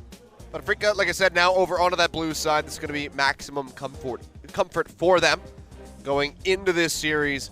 They were 11-14 as far as their win-loss on the red side is concerned. So definitely not their best spot to play in. They can also fiddle around with a couple of these bans as we see the Tristana taken away. Dynamic side selection. The only side selection before the night was that SKT chose blue. Afreeca had choice in Game 2. They will also choose blue because you get to actually tailor your bans. Achilles, that's the big reward you get from playing on the blue side. You don't have to ban away the OPs that Afreeca was focused on in Game 1. That was what they had to do. But here we already see Elise banned, so I'm interested to see what will pop through. Given that Zach finished the regular season 100% contested. The surprising one for me, Achilles, that Elise was 99% contested in the LCK. Only 2 games did she go through picks and bans. Very closely following the Zach, but already SKT are changing things up. The Elise and the Rakan have been banned. That forces the Zach ban on the blue side. Yeah, Rakan is a champion that Wolf shows no priority on, just a single game on the season, and it was a loss. The Alistar will be contested. The Thresh probably not contested by either, so they'll just ban away Rakan. Like you say, Afreeca have to scramble a little bit. This means one of Kalista, I almost said some hybrid of Kalista and Caitlyn there, but Caitlyn and Kalista will be left open, and we will see Caitlyn left open for the first time in a long time. All right, do we see that one just taken by Kramer? I think the answer is going to be yes, as he's already got it hovered. and they will go ahead and lock this in. So what's going to be the answer here for the side of SKT? Caitlyn for Kramer with the Tristana taken off the board. Do they go for something like the Kalista? That just seems a bit too oppressive in lane. It wasn't further Caitlyn nerfs on patch 7.15 that we're starting on in the LCK today. The 7.14 nerfs, of course, to a base attack speed are there. A few more in 7.16, but not quite there yet. For now, though, it's going to be the Gragas locked in, and I would love to see the Nidalee here from Peanut, but he's been playing Kayn in solo queue as well, but this would be cementing the Gragas as a top laner super early, so no rush in picking the jungler. Wasn't going to get hyped about that one, Achilles. We've played into those traps before, and the laning matchup isn't a beautiful one. There are ways to take down a Caitlyn, and let's see if SKT have engineered some early hijinks to shut down the Caitlyn's relentless pushing. all right, well, for now, keeping it a mystery as to where that Gragas is going to be going, but already, given that we saw Peanut on that in game number 1, seems like that's going to be the likely setup for them. Wonder if we're going to see some misdirection from Afreeca as well. Was going to go for Sejuani, but we will see the Thresh. Very interesting. Tucson on the season is actually 0-4. No wins on Thresh, even though his mechanics have been very good in summer season. Tucson has probably been our most improved support player, even if recently he's had a couple of facepalm moments. He's largely been very good, but not on Thresh. So seeing Thresh here, Caitlyn Thresh, about as much laning power as you could really pack in, and also have engage from support, and they will stick with the Sejuani as the primary plan. No flex picks here for Afreeca Freecs. I thought we might see a Rumble. They would have been happy to flex into the jungle, but not to be. Nope.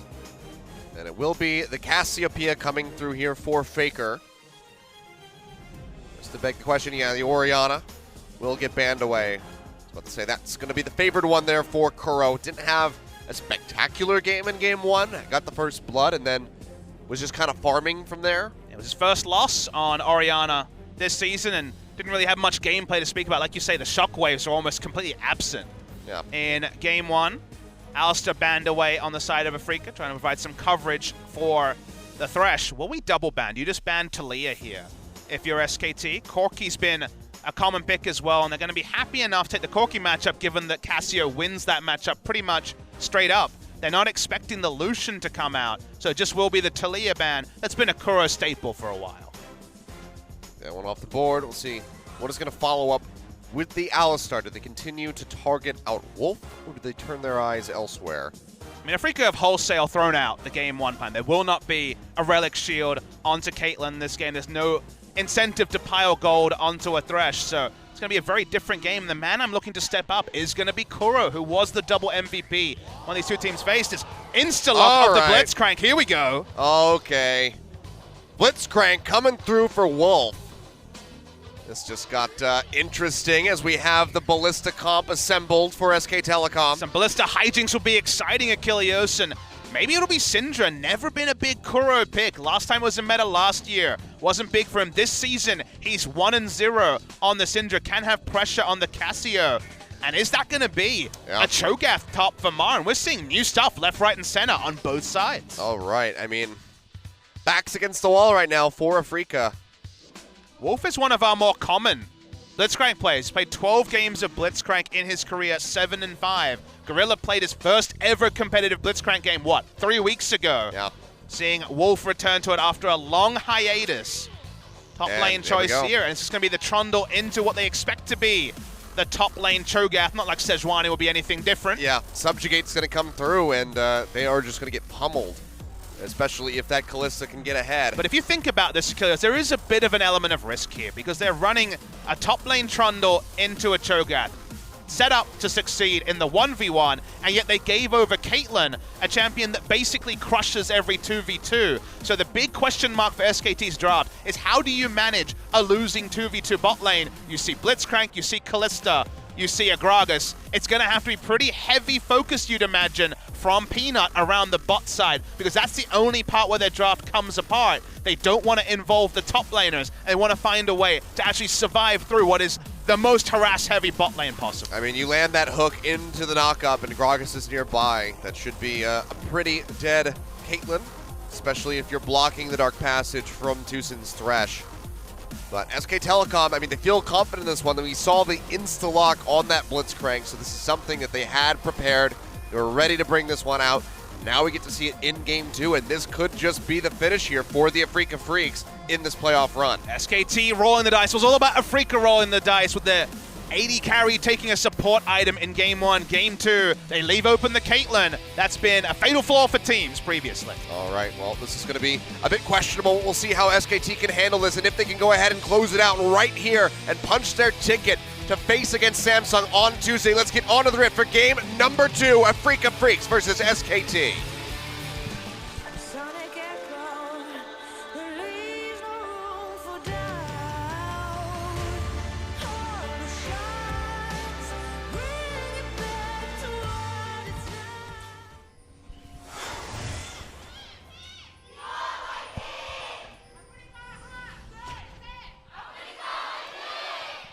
Afreeca fans still hanging in there. They want to see that game number 3. Studio here was quite empty, you could see, as people were still coming in 15 minutes before Picks and Bans went live. But we are now completely full at the Sangam E Stadium, 2 of the most popular teams in Korea with all the legends on the side of Afreeca. But that legendary status only really matters if they can push forward from here, and 5-man stack from SKT. Hunting from Marin, but they're not going to be able to find him. Instead, can get some wards thrown down around that top side of the jungle to at least keep track of Spirit for a little while. Both teams grouped as 5, so there's only going to be wards in a single quadrant. You have to invade somewhere because there isn't much defensive vision to speak of. This could actually force vertical jungling, depending on where the wards go down. Afreeca trying to just re-invade to their red side. Let's see if this ends up with there being the vertical jungling, which would leave SKT strong on the top side and Afreeca strong on the bot side, or whether the teams will just try to play with incomplete information. Oh, that's so disappointing.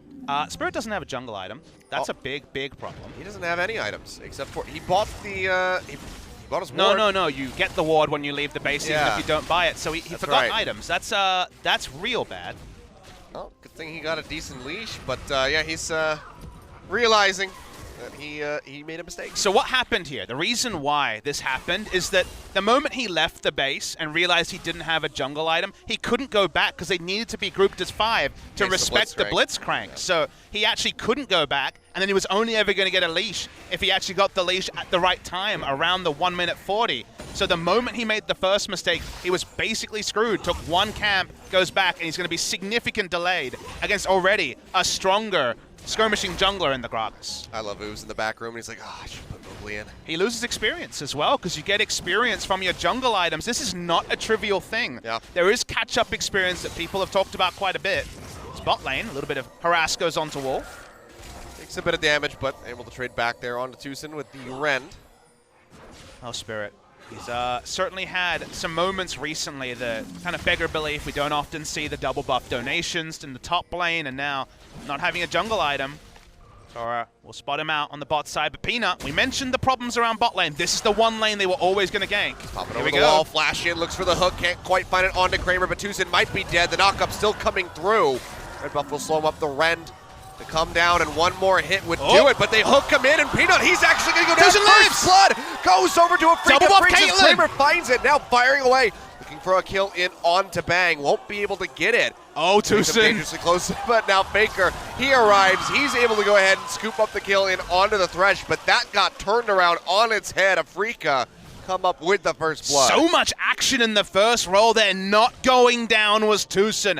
A Stry rune of armor or health may have been the difference. Able to hook Peanut into turret. We talked about the double buff donations. They go to the Caitlyn, of all things. Afreeca couldn't have wards. They had the missing call on the Cassiopeia, but she was already bot side. This time it was FLICKR making a visit bot lane. Last game it was Kuro. Madness in the early game, and it does shield Spirit for a couple of moments where the game was played around the Sejuani, who we already knew was behind, and he probably gets the biggest favor out of all that action happening, and his bot lane turning around what should have been first blood SKT.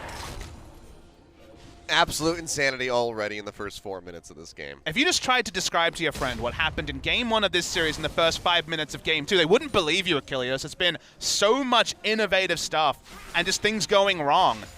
End result is still that SKT's in a comfortable spot, but Afreeca have the early gold lead, largely from the first blood. Well, alrighty. Things are going to calm down now. As Peanut does get spotted out there by that ward, and that one as well. We'll be able to clear it, however. First purchase now comes in for Kramer. With the first blood, gets a very early Berserker Greed. It's been a core first item for Caitlyn for a long time to take advantage of the trading patterns, get that extra auto attack and potentially headshot in with the trades that she always wins thanks to her oppressive range. Gonna have to be more careful, however, because without that flash, won't be able to get away from those hooks as easily. 90 caliber net, not exactly the thing you want to be relying on to get yourself out of range. In the meantime, Antara is very aggressively up against Marin here. Gets quite a bit of damage in. As I can tell from records, Marin's first ever game on Cho'Gath.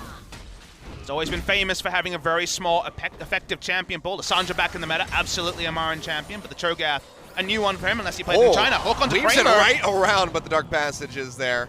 Bang can still get the Ren damage through. Nice little juke out there by Wolf. And the land on the hook. Something new for Marin, who's been debuting a few new ones recently. Gilios versus Trundle in Korea, showing us some new stuff recently. But Cho'Gath, strong wave clear, safe farming, was nerfed on patch 7.15, so doesn't have quite the same percentage HP damage or base damage on his Vorpal Spikes, but just looking to do pretty standard Cho'Gath things and be a frontline for the Caitlyn in the later game. It's going to be difficult given the subjugate, especially if FLICKR can get rolling with his Cassiopeia. Will rip right through the Cho'Gath, no matter how tanky. Can confirm first ever career game of Cho'Gath for Marin, so something new there as well. What a time to debut it. Well, he's never played Cho'Gath, he's never played Jace before today, and got one of them. Definitely can't complain too much about the innovation being shown. I want to see the Marin Jace now. Let's go to game 3. Hey, I don't think anyone would argue with another game. SKT fans would probably prefer not, but we want to see as many games as possible when we only have a best of 3 to play with. No one will ever know to ban it away from him. It's the secret weapon. He plays it in solo queue, but his win rate there isn't even that good, so people just aren't worried about the Marin Jace. Kuro is probably the Jace player on this team.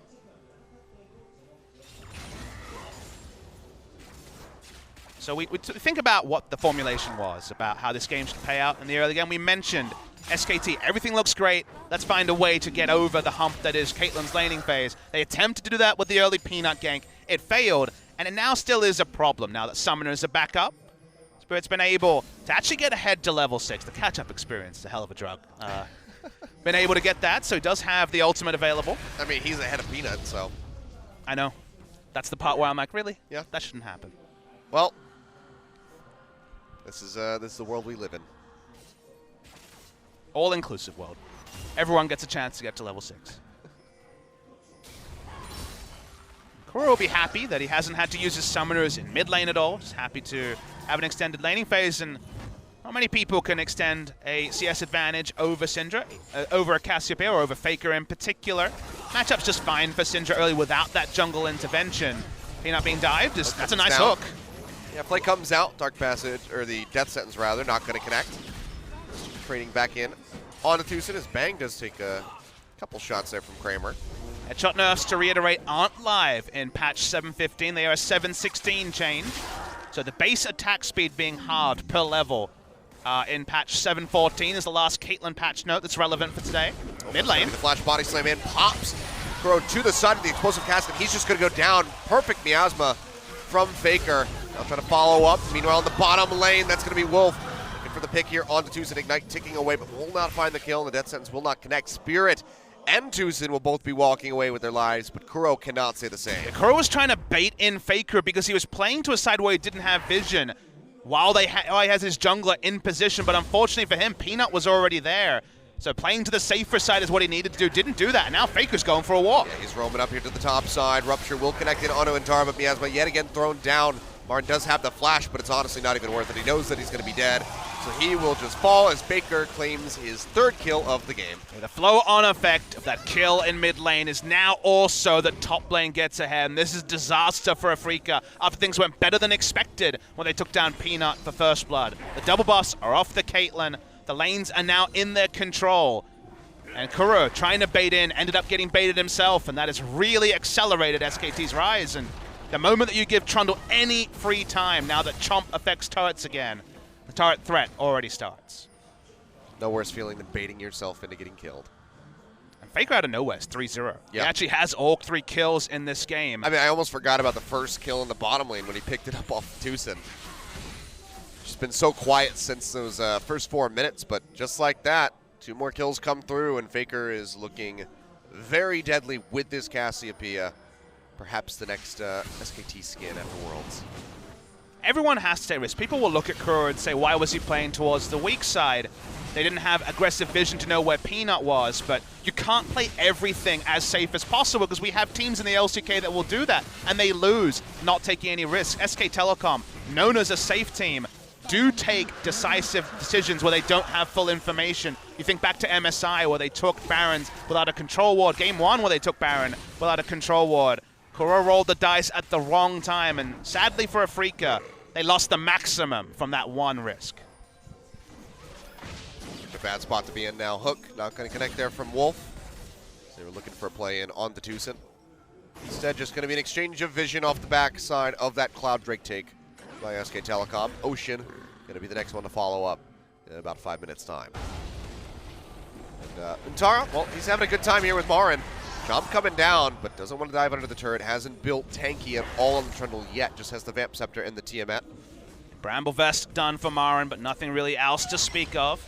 Mid lane. Jump in here onto FLICKR, but the Glacial Prism He actually not gets going to Kuro. connect. And now, yeah, he has the Petrifying Gaze thrown down onto Kuro. Stun will push back FLICKR. Keep him out of the fight, but Untara, he's pinching down. Pillar. Almost has that one ready to go in the meantime. The bottom side of the map, Bang is going to go down, but Peanut is able to find Kuro. So yet again, just bullying out the mid laner. SKT pick up a kill, but they do suffer a loss. Yeah, we didn't get the full context on bot lane to know how Bang went down. But Tucson picking up the kill doesn't allow extra gold to Kramer. Only equal NCS with a Kalista, both of them strong in the laning phase, but Caitlyn's certainly stronger in 1v1 sense. Peanut never used the cask, so he's fishing around mid, but Marin's here too. Yeah, FLICKR going to get jumped on. Marin coming through, going to throw the Rupture the complete opposite way, but FLICKR will still get locked up. But the cask, as you say, not used by Peanut at all in that initial skirmish, does save his life at the end. Yeah, peels away the Cho'Gath from numbing, so isn't able to actually get the ultimate in. Marin will have to teleport top as well, so teleport down there. The side of Afreeca. Nice roam timing from Marin. We're going to finally get a replay of what happened bot side. Oh. And Hook hitting after standing on a trap. Mistake from Bang. Open that up. Straight into another one as well. Zoned out for a moment, but it was a mistake from Bang that led to it. With all the action happening in mid lane, we missed out on that. So, yeah, I mean, don't clear traps if you're an ADC, I guess is the moral of that story. Let the Blitzcrank do it. Clearing traps is what Bang says if they win the game, as kind of a tongue-in-cheek moment. That was just a bit of a face plant from side of Bang. I would love, if they do win this this series, I would love to hear about Faker's teleports and Bang stepping on the trap. I'd like to tell you a different story, and that's about what FLICKR has done with his item build. He's gone for an Abyssal Mask rush. It's the first time we've seen it in Korea. Happens in other regions, the LCS regions, but we haven't seen it in Korea. The reason why he does it in this particular game is it's a snowball defensive item. He has it super fast because he already has 3 kills in the early game. And really the only way they lose out, given that they have such top lane control, with Trundle just being able to split push in the face of a Cho'Gath with no cost whatsoever, is that Afreeca's way to win is to stun lock the Cassiopeia in the mid lane and try to kill FLICKR multiple times. If you rush Abyssal Marks, that is so much harder to do with all the health and magic resist, and the damage fall off at 6 items is not there at 1 item, so he's perfectly happy with just a rush to Abyssal Marks. Oh, they're going for the play in underneath the turret. Dark Passage to draw in Spirit, but Bang is already out of harm's way, has the Fate's Call, draws in Wolf, maybe looking for the re-engage, throws him to the side, the hook comes down, connects it onto Tucson, and he gets annihilated. Unleashed power, but that one said Giovanni will come up with a kill for Spirit as Bang goes down yet again. In the meantime, going to be a bit of a scuffle here in the top lane, but Untara has that blast cone to go ahead and take himself over the wall. Single-digit HP, I'm pretty sure, but he does walk away in the end. Afreeca able to take the turret in all of this, though, as the turret went on top, and actually missed who picked up the first brick, but end result was that Afreeca get the push in and clear some wards around the Ocean Drake. Caitlyn freed from the laning phase as well. Afreeca reacted, but wasn't able to get there fast enough. Doesn't have Ghost because he took the cleanses. Peanut. Explosive Cat's not going to connect, and well, it's a lot of damage down onto Peanut, so they have to go ahead and peel back as that stun comes through. So unable to answer for the Scuttle Crab and for the death of their comrade in the bottom lane. Wonder what analysts will make of this particular series, Achilles. When you're trying to work out what to import to your playoff run as a North American or European team, even an LPL team, it's going to be hard to fully make understanding of what has been some smart plays, some innovation, some mistakes. Marin didn't have Feast up, it's worth noting, so he actually did use it, I apologize, was used mid-cast, and Untara lived with just a sprinkling of HP. Oh, it's going to be frustrating. Nice little juke back there. Honestly, might have just been dumb luck by Untara to turn around at that exact moment. Overstaying with low HP, but isn't taken down. Pushing the boundaries of what you can do when you rush just into the Ravenous Hydra. Very risky build path against a Cho'Gath. You might be priced into a Drum's Fist to get a bit of extra HP and not to be burst down by the Cho. But Cho himself hasn't gone for HP, so not the maximum damage Feast that we've seen before. Play going to come through here onto Marin. We'll see if he can stay alive. He's trying to clear out the wave very rapidly, but Untara has arrived. Subjugate thrown down, and Marin is not long for this world. So the team is coming through to try to support him, or at least hold on to the turret. But whether or not they're going to arrive in time, we'll have to see. Untara going to be the one targeted out as the box does drop. Death Sentence not going to connect. He will surrender his life, so it's a 1-for-1, and they don't get the turret. It's a 1-for-1. They had to respect the Spirit, still had the Glacial Prison available. So even though Fate's Call was used, they weren't going to make a serious attempt to overdive in the bot side. So 1-for-1 extended, and not getting the turret means that when it comes to resources, Afreeca probably do win out on that one. Mid lane we've talked about so little in this game, despite the fact that Kuro has gone down twice. Faker finally starting to add ability power to the 10% bonus magic damage he gets from his tank choice of the Abyssal Mask Rush. Maybe a second solo Drake for Faker. Yeah, just go ahead and take this one away. I mean, we know how much he loves to kill the Elder Dragons by himself in the late game with this Cassiopeia pick, so why not start things off the ocean? In the meantime, Peanut going to get caught. Unleash Power will take him down, and Kuro just finds the solo kill catch on the Gragas. Pings onto the Rift Herald as well. We all know about how pressure works in League of Legends. When you know your member's on a different part of the map where all your wards are, you can't face check, and Peanut made the fatal flaw. Didn't have Flash available. With Flash available, maybe you get a little bit frisky face checking. Did not have it. In that case, it's just a solo mistake from Peanut. Sort of thing that's been punished by other teams against him earlier in the season, and one of the reasons why a lot of SKT fans prefer Blank and his more measured style. Well, Rift Herald will be taken here by Afreeca. Can use that to knock down another turret.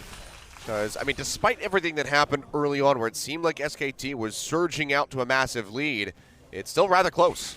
1.3 thousand gold at the moment. So Afreeca are not out of this one yet. Give you some insight into why SKT made such an over-aggressive dive in bot lane where it was likely to be a kill trade if Afreeca was able to react. If you get the bot lane turret down, end the laning phase for the Caitlyn, and actually get to play around the top side, that's SKT's priority. Post 20 minutes, they want to move all their vision control they've established in the bot side, top side, because they have Cassiopeia Callista for Baron speed and secure. So they very much want to play around the Baron, get control wards down, get a hook, and take down and rush down the Baron. They can't do that safely while the bot lane outer turret is still up. Well, Marin winning out on that Gromp is able to take that one away. As we see a rotation into the mid lane from Kramer and Tucson. Tar going to get pinched on, it would seem. Goes on the pillar, however, so he will be able to make it out safely. Well, it's a pinch. It's like a friend of yours or your sister giving a pinch, not any sort of real aggression, because there's no wards there for the side of Afreeca. It'd be lovely to unload onto the Trundle and take him down, but Afreeca doesn't have map control in the top side to chase a Trundle, which is a low percentage play at best, so a couple of love taps and backing away. Yet again, just going to slow down the action. Move back over to farming.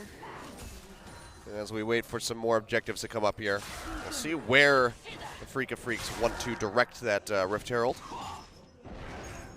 Lane turret always the gold standard for picking up a one turret take, which we don't often see. The 2 turret takes with the Rift Herald that we were thinking about. The brain's working in overdrive preseason with the fact the Rift Herald has gone from the previous iteration where we never saw any sort of priority around the top side early objectives, but a lot more priority this season than any time previously in League of Legends history.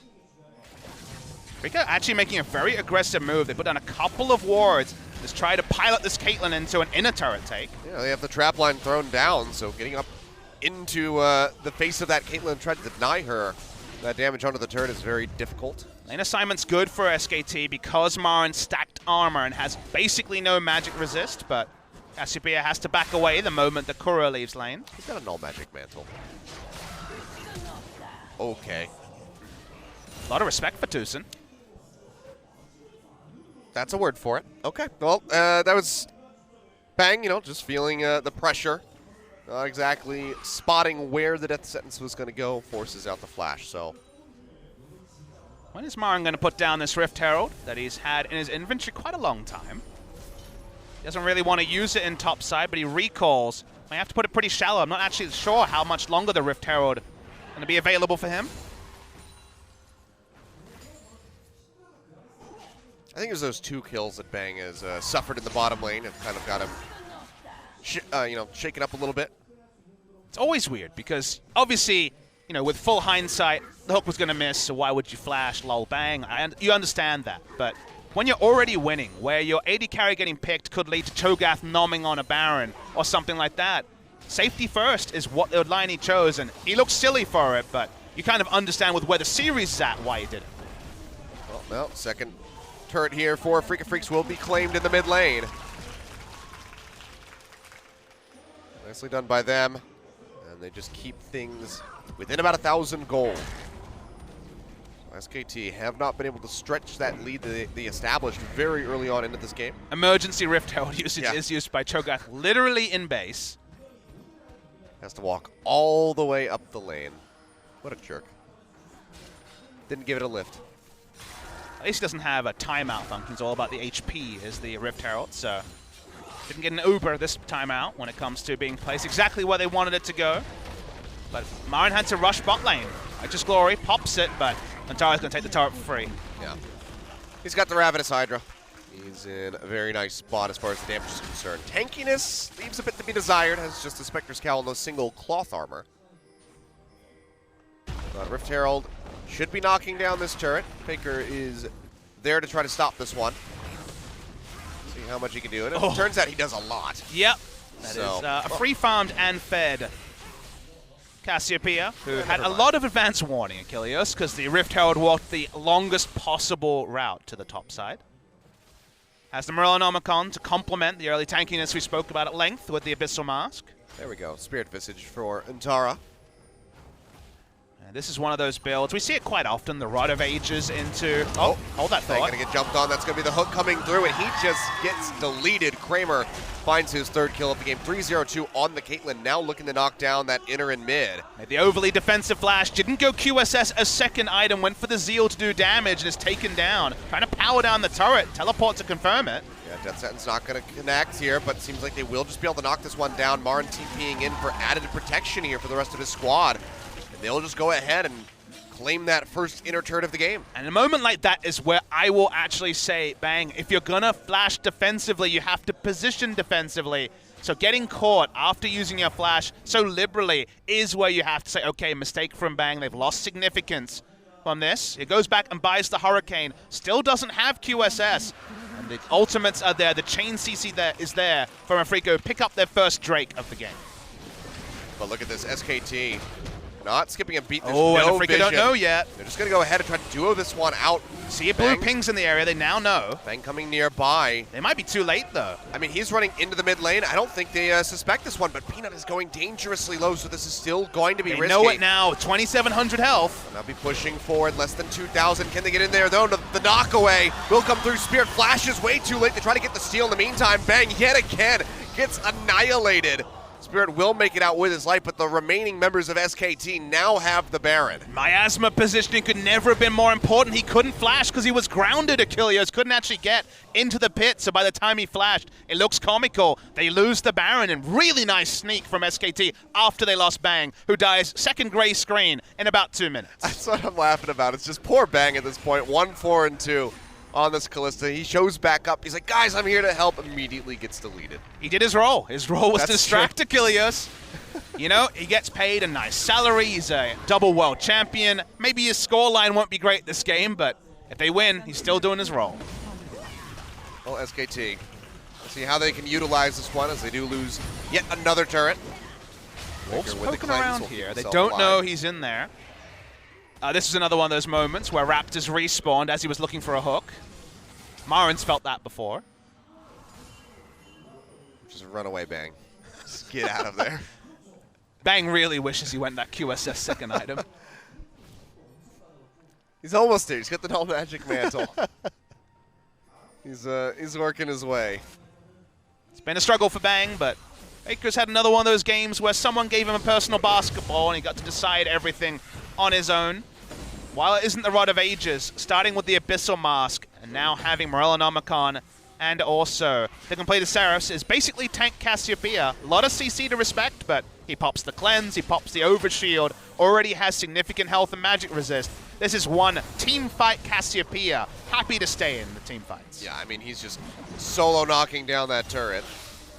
It's dangerously low, and because of that pressure, draws them over. Hook coming down, connects in onto Spirit, and the Rend will not find the kill. It's actually going to be Wolf that comes up with it, so Bang really just can't catch a break.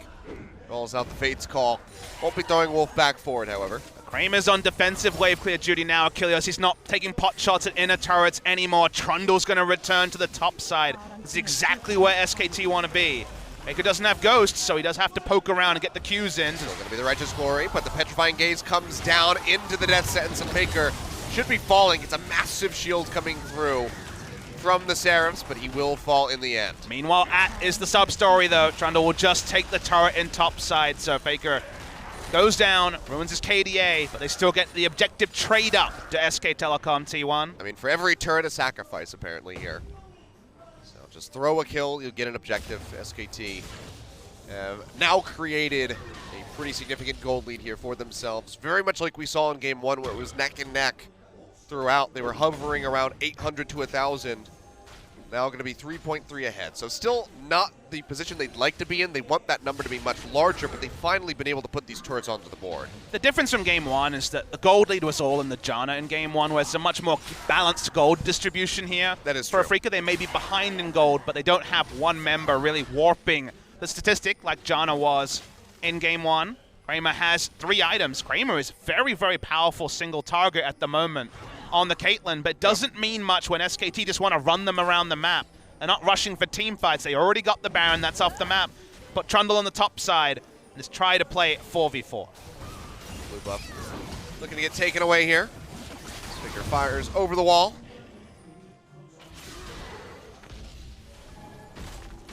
Just be taken out. Afreeca has so many control wards behind them. They want to play this as narrow as possible. Plot 5 traps into a lane. Push up.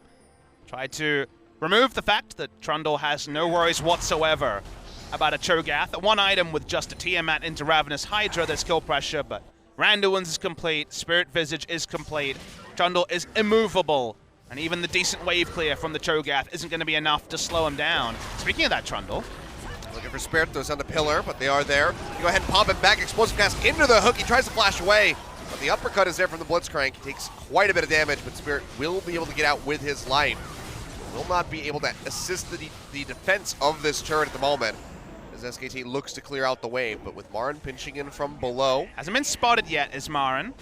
They will have to go ahead and start to peel back. They know that he's missing, so they know that he's somewhere in this vicinity. Yeah, last known movements certainly available, but not exact positioning. Hook attempted onto the red buff, but is stolen away by the Syndra W. Nicely timed there by Kuro.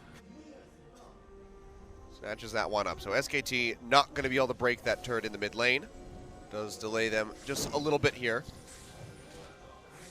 Afreeca want to find a way to recreate tempo. They lost all the control wards they were defending a moment ago when SKT pushed up. Need to shop and get them down again, because no longer can they just have Caitlyn trade up in turrets across the map. Baron respawning in 1:45. Drake in just about 15 seconds. But they desperately need as much advanced information on the positioning of Wolf especially, and hell, even a teleport ward for the Trundle pillar. And right now, Afreeca doesn't have that information. Playing into the river right now is Afreeca.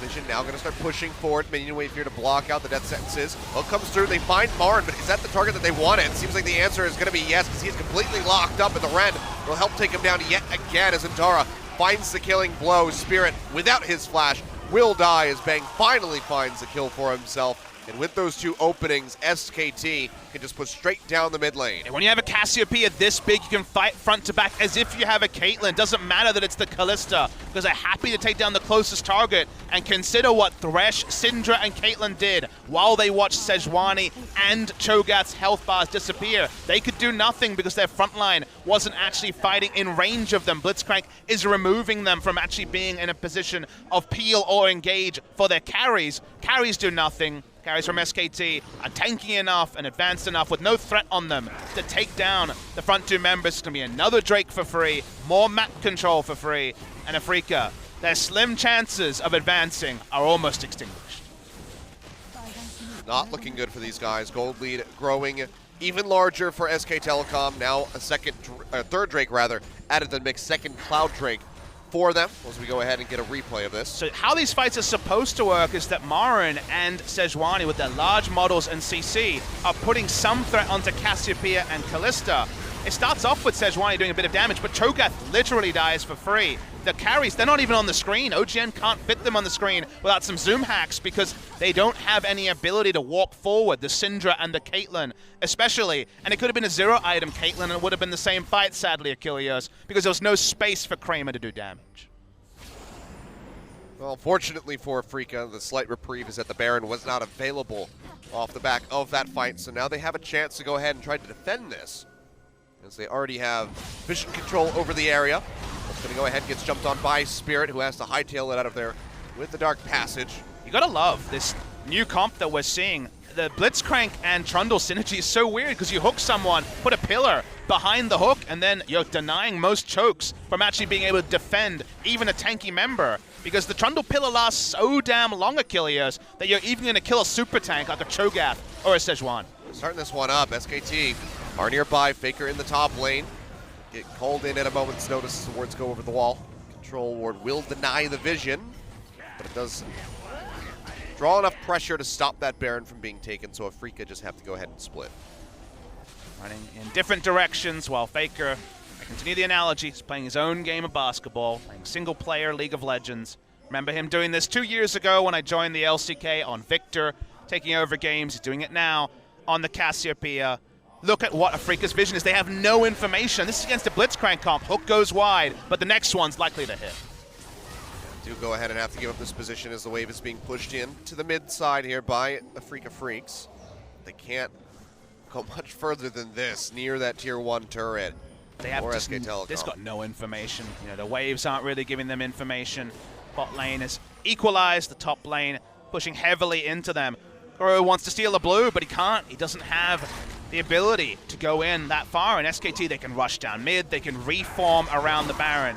SKT have a wealth of options. And it's just a matter of both of these teams going fishing at the moment. One team's a lot better at fishing. Blitzcrank is the ultimate fisherman. Fizz, apologies, it's all about the Blitzcrank. Yeah, man, when Thresh fishes, he kind of has to like dive into the water in the end to actually get the fish. Trying to rush down Baron, but the hook comes in on Sejuani. Lands in on a Spirit Fate call, is drawn out. They're going to be looking for the catch here onto Tucson, who does go low, drops the box. It's the Glacial Prison. Will not really connect. Tucson's still alive, but bang.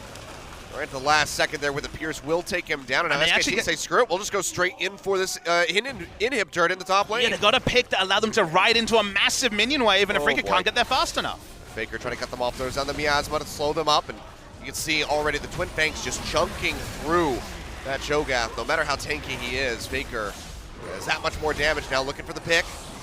Gonna go wide as they dodge out onto these traps, but that will be the inhibitor line being broken. 33.5 minutes by SK Telecom. First inhibitor of the game, not 3 like we saw around this time in game 1, but somehow it's been so much more comfortable for SKT. Minion wave for Afreeca will push in and likely get this inner turret that Caitlyn worked over earlier, but they go back, multiple members, around 2,000 gold to spend. And Afreeca return to the same problem where, you know, they're pretty confident that the enemy recalled. They're not 100% confident how many members did, and they have so little tempo on the map or wards that all they really can do is say, SKT, come to us, because we don't know where you are. They're gonna be looking to start this one up. Tar's in the bottom lane, has the TP, he's gonna pop it immediately as they try to arrive. Baron going low, halfway dead. Natural ward in the pit. Peanut has perfect vision over this one. Comes over the wall and he takes it right out of their grasp. Peanut sealing away the Baron, and now Afreeca Freecs desperately are trying to run away, but it seems like they're not going to have the option because FLICKR has him cornered. He's got him roped in to the blue pit, comes up with a double kill, getting rid of Kuro, getting rid of Kramer, and it might just be the Ace Spirit all on his lonesome is desperately trying to trade one back, but Bang says hell no, rends him for the double kill, and that should be the end of the game. Afreeca Freecs, their 8th game in the wildcard, their 8th loss in a row. Peanut smiles. Smite came in early. There's that cast animation on the feast from the Cho'Gath. Wasn't able to get it in. Peanut has got those steals before. SK Telecom break the hearts of the Afreeca Freecs, and they will face Samsung in just a few days' time. A lot of preparation to be done for that matchup, but for now, SK Telecom can revel and bask in this victory for themselves, taking down Afreeca Freecs, their biggest rival in 2017, possibly close to all time given the record by Afreeca. But they come up with the victory, they advance past the wild card, they are into the full-blown playoffs now. And now you have to deal with best of 5 SK Telecom T1. Not even the best of 3. Their lowest finish ever in LCK history was this 4th spot. Even their famous spring season last year was 3rd and allowed them to begin in the best of 5 phase. They jump into the best of 3, and in game 2 especially, the firing squad was enabled. Afreeca had nowhere to go. They said, well, we don't know where the enemy is, we'll bring them to Baron. They had the Cho'Gath for the secure, but even that messed up Achilles. And honestly, when I saw Peanut behind, I didn't need to know what champions Afreeca had. It just made so much sense that, of course, Peanut would pick up another Baron steal, and then Faker could flash in if we get a replay and just be the one-man firing. So we'll see the replay. The Smite is early, but the Smite comes in at 2100 HP, and Peanut just happily secures it. Feast never went off from the Cho'Gath, but watch Faker.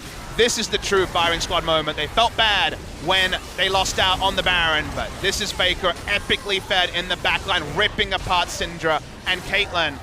And it was all lost from there for Afreeca. I mean, Petrifying Gaze be damned, didn't even need it to finish them off, just registers a little bit of damage. Hey, either that Petrifying Gaze hits, or they're going to be in position for him to just kill them with the Twin Fangs. So yeah. The worst case scenario is stunning people up, running away. The best case scenario is getting them all anyway. Yep, well, that's exactly what he did. Beautiful stuff by Faker, by SK Telecom, who, you know, a couple games ago, it would be hard to judge whether or not they were back in form. They took down BBQ. KT, sure, they came out on top in that telecom war, but there still was a bit of shakiness, especially in game number 2, which they did suffer that loss. And before that, it was Everate that stopped their losing streak. So we had to ask the question, can they get back to where they were at the beginning of the split in spring? And this series seems to say yes. We couldn't have known, right, Achilles? Especially after the wins over Everate and Rox. I know I was saying, let's see, they're playing KT next week. The way they played against KT emulated what they were playing against the weaker team, and they did look strong in their victories there. So that was the first thing I think SKT's back. You're right, though. Today is really much more confirmation. Afreeca, they really went the roll the dice method of trying things in game 1. It didn't work. Game 2 was a lot more conventional, and SKT thrive in conventional as well.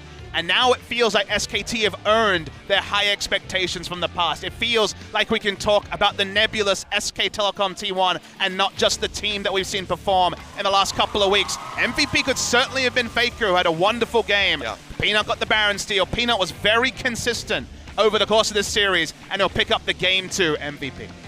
Very nicely done by him. So our second MVP of the playoffs so far. Got things started very early. I mean, that was just great coordination between those two. The Miasma directly on top of the Syndra.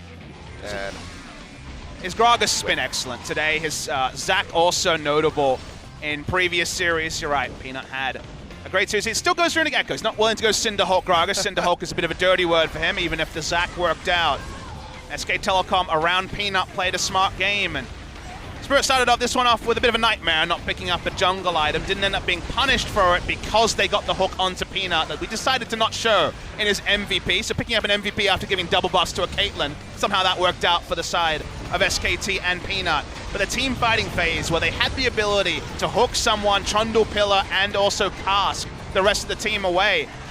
There's so many items on the Caitlyn, but so little impact in the fights because of it. And I mean, there was a couple botches here from Peanut. The face check getting absolutely annihilated. You already mentioned the hook in the bottom lane, so there was some roughness but it's those clutch moments that matter the most here for SK Telecom, for Peanut, and that's when they always deliver. Hey, if I made the decisions, Game 1 MVP would have been Peanut, Game 2 would have been FLICKR, but the consensus went a different way. Peanut had a great series, even if I don't think he was the best player or best performer in Game 2, but what we can say is that the Afreeca Freecs are now eliminated and SK Telecom are definitely going through. Winning the MVP is a nice little, topping on the cake, but the cake is the victory, and that's what SK Telecom wants to celebrate. That's what they really wanted when they entered here today. So they come up with the win 2-0.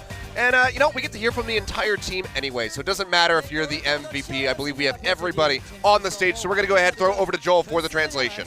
Thank you very much, guys. This is Joel with your interview translations. We're here with SK Telecom, who picks up a win in this wildcard event against Afreeca Freecs. And we're going to be hearing for the entire team, the 5 members who have played today, regarding the games today. So we're going to have an interview with the entire team.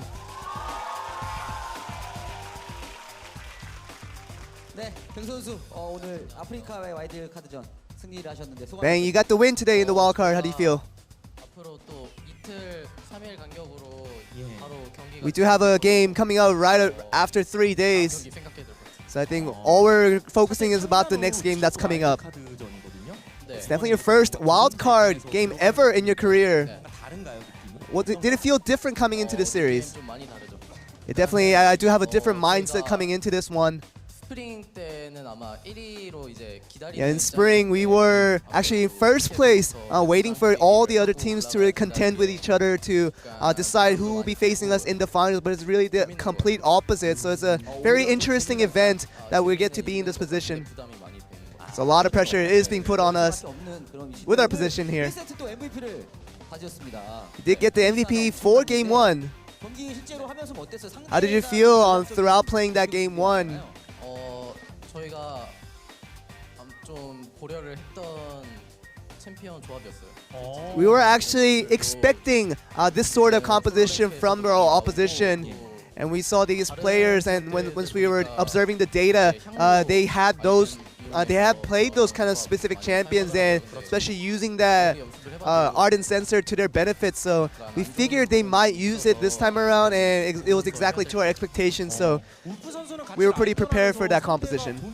엄청나게 버는 거 보면서 원딜까지 아이템 사서 막 밀어주고 그랬는데 좀 부럽다고 생각. And Wolf, weren't you jealous that even the ADC was giving the support the gold that she needed? 처음에 예전에 나왔을 때 솔랭하면서 솔랭이 아니라 대회에서 알리스타를 제가 했는데. Yeah, ever since the Relic Shield came onto the play, I started using Alistar, and I gave Bang all the gold that I earned for myself. 잔나를 사용하면서 물론 원딜이 타곤산 그것까지 갈 줄은 몰랐어요. But using the Janna, I never thought that even the ADC would go with the Relic Shield and give the support the gold that the Janna needed. 극단적인 선택이 될 수도 있다라는 그래서 말씀인데. 저희 타워도 먼저 밀고 원딜 손 Yeah, definitely. It was a extreme risky pick by our opposition, so we got a lot of advantages from what they lacked. 선호하진 않았던. 그렇죠.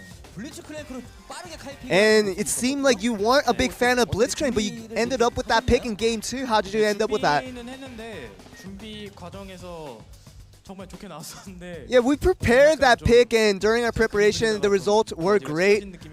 But it's just a champion that I don't like personally, so I try not to use it. But 그러니까 처음 딱 갱을 했을 때가 있잖아요. 저는 그래서 상대가 일직선으로 이렇게 두 명 서 있길래. yeah, it was a situation when you're talking about the gank. Was that first gank? I just positioned myself on the sidelines, and that gave a clear path for me to use my skills. 잘해서 민무비를 잘했더라고요. And it was a situation where the opponents did a good job of trying to evade the gank from happening, but in the end, that's our advantages in the end. 몇 번씩 하다가 무빙 약간 실수해서 또 우리 팀 죽고. And also there was a situation where I did the wrong movement and the wrong sidestep that allowed my teammates to get killed, so wasn't the best moments for me that I want to remember. 크게 웃는 모습이 방금 있었는데. And there was a situation where we saw you kind of laughing, just laughing really and smiling, a big smile, and we see you in the top of the solo queue ladder right now. 좀 죽고 나서 좀 분위기 안 좋아 보여가지고 첫 갱 그 쌍버프 Yeah, after losing out on that first gank, these guys must have been feeling pretty bad about the situation, but so they were having a hard time, but it was at the same time it was kind of funny looking at that situation. 오늘은 좀 발언권이 센데요. 아무래도 솔랭 1위 하다 보니까 좀 코치님이 Yeah, but I think after getting first place in solo queue, my coach has been definitely on the bias, on the positive bias for me. 부수를 잡았는데 감독님이 뭔가 운타라 선수에 계속 주문을 좀 하시는 게 있더라고요.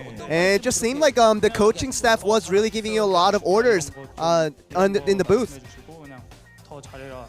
Yeah, it was just very generic comments of telling me to get better and just trying to work hard as I can. 그렇죠. 운타라 선수는 이런 큰 무대가 어떻게 보면 처음이신 걸로 알고 있는데. And Untara, it's probably one of your first experiences of the playoffs, but how was it different from the other games? 마음가짐 일단 정규 시즌이라 생각하고 했고. Yeah, I really tried to make myself think that this was just another regular season game. 분위기 업되지 않고 그냥 스크림. And I tried to not overreact, but act like this was just a scrims that I can play exactly the same way, and that would get me the best results. 업되지도 않고 다운되지도 않고 옆에 또 피너 선수가 아까부터 박수를 또 한 번씩 박수까지 막 치면서 And we saw Yupina giving a round of applause as Untara was speaking. 사람이 참 쉽게 변하는구나라고 생각. Yeah, I was just kind of surprised how a person can change so quickly after getting first place in solo queue. 만만해서 근데 이 모습이 더 좋은 것 같아요. But definitely, we like to see Untara a little more overconfident than not. 플레이를 하셨고 또 2세트에는 MVP를 And you did garner that MVP in the second set. 같은 팀원들이 되게 인정할 수 없다라는. And it just seemed like the teammates were looking at you as if you didn't deserve that MVP. 카시가 받을 줄 알았거든요. We all thought that Cassiopeia would have gotten that MVP. 너무 큰 실수라 마음이 너무 아팠는데 제가. And there was a situation where there was a big mistake, and I feel really bad for that play. But so I felt like if I didn't get it, it would have been definitely FLICKR who would have gotten that MVP. There you go, FLICKR shaking his head on the side. 이 세트는 저는 만약에 지면은 바로 이제 바로 이제 무릎을 꿇고. Yeah, if I had lost the second game, I would have knelt down on my knees and apologized to my teammates. But I'm really glad that we actually got the win there. And you did get a steal in the Baron on the second set. 이게 스틸을 계속 하니까 아무래도 이제 좀 상대팀 선수들이 압박을. Yeah, I think with me getting more instances where I did steal the Barons, I think the opposition junglers are feeling the pressure when they play against me, and they always can't have a second mindset of playing against me when trying to go for the Barons. And yeah, this was a situation where by default I shouldn't have gotten that steal, but it was a little bit of luck mixed in with a little mistakes from the opponents. Yeah, it's always with Baron steals is that you have to rely on the opponent's mistake to really secure a steal. How do you think about how the game went overall from the beginning to the end?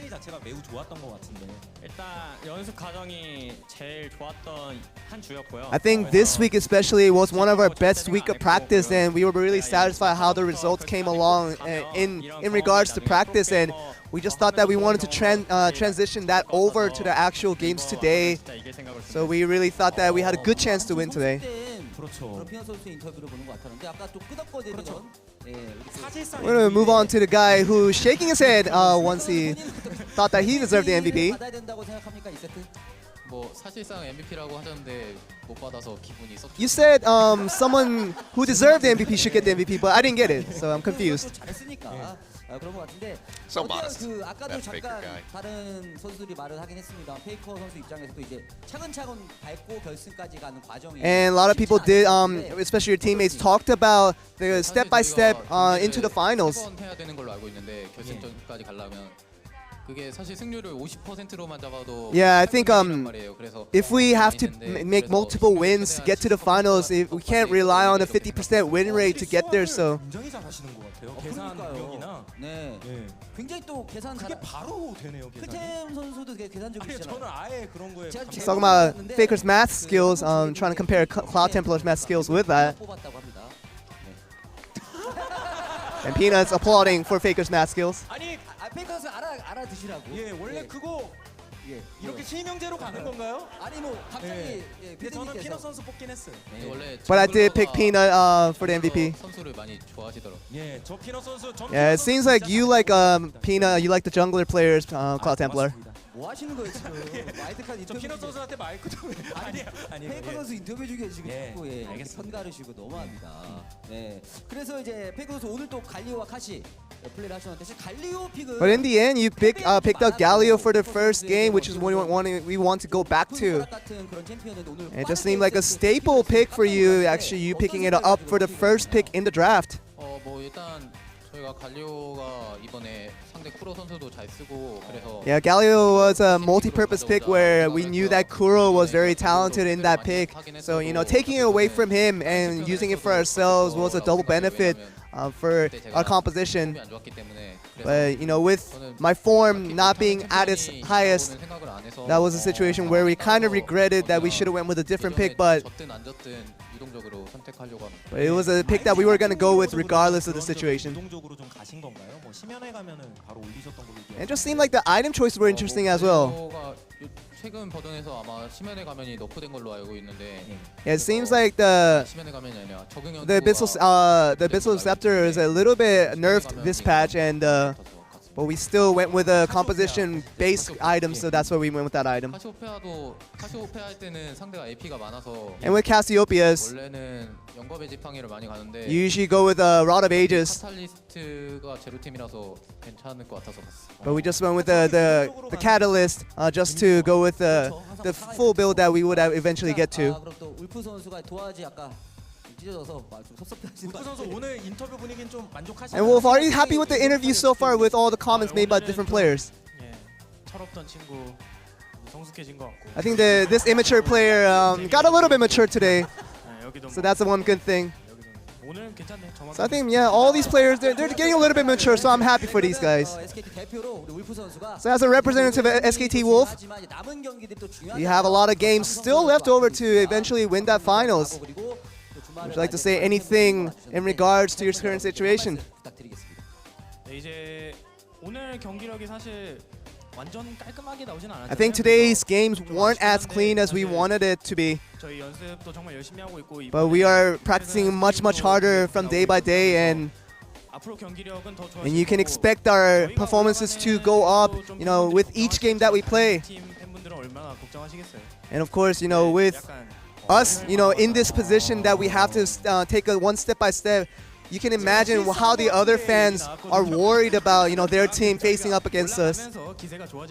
But I think our performance will rise as we get advanced and past each round to play. 건강이 최고예요. 네, 알겠습니다. 울프 선수도 건강하셨으면 좋겠습니다. 그렇죠. 맛있는 거 많이 드시고 건강이 최고입니다. 그렇습니다. 다시 한번 우리 SKT 전원 선수들에게 큰 박수 부탁드리겠습니다. And we think we are done with the interview here, and we'll throw it back to you guys. Thank you very much, Joel. Well, that's the first step out of the way here for SK Telecom T1, but if they're going to get back to that final, the face-off against Longju is still a very long road ahead, potentially 12 games that they would have to play just to make it into that grand final. And of course, SKT fans will ask, what does this mean for Worlds? And that's a very fair question. Their best chance, of course, is winning Summer. What they want to do is finish higher than KT Rolster. If KT Rolster make it to the grand final and lose, they will win on circuit points and Longju will be champions and go. SKT will have to play in the regional qualifier. For SK Telecom right now, they're at a guaranteed 130 points. But KT Rolster already have 140, and there's a bias towards how many points you get in Summer, where the circuit points are higher. So SKT need to beat Samsung, and then things get oh so interesting, because the Telecom Wars semi-final, it's probably going to happen. Yeah, it's sounded pretty exciting to me. Papa Smithy had one last year. Maybe we have one again here in 2017 Summer. But Samsung have had their number, 2-0s last time that they had faced off. Samsung has also been one of those teams that's been a little bit out of form as of late. Samsung vs SKT will be brought to you at the Gangnam Stadium by Crumbs and Valdez on Tuesday, guys. Usual time of 5 p.m. on Tuesday. So the best of fives, just a couple of days away. And we'll be back on Saturday. You and I, of course, Achilles, for KT Rolster versus the winner.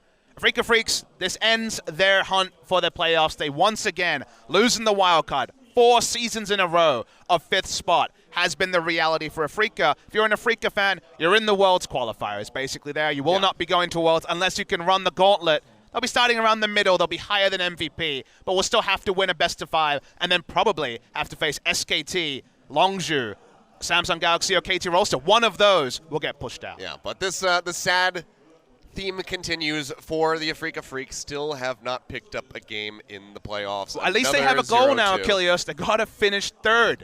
3rd or higher. 4th and 5th is really not working out for Afreeca Freecs. I think it's just, well, not only that, but also just win a game in the playoffs. Finally, just do it. But, well, we'll have to see if they're able to do that in the regional qualifier. We'll see what happens. But, again, games on Tuesday. Go check those out. It's going to be an excellent series. And Pop and I will be back on Saturday for the KT potentially versus SKT matchup. We'll see what happens. We'll see you in a week.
음향사. 전 세계가 열광한 원작의 세계관을 게임에 담기 위해 총 20명의 작가진은 20개월의 시간을 필요로 했다. 처음 만나는 기묘한 신작, 음향사.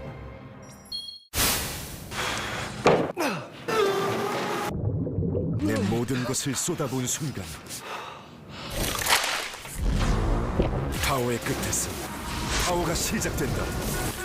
파워에이드.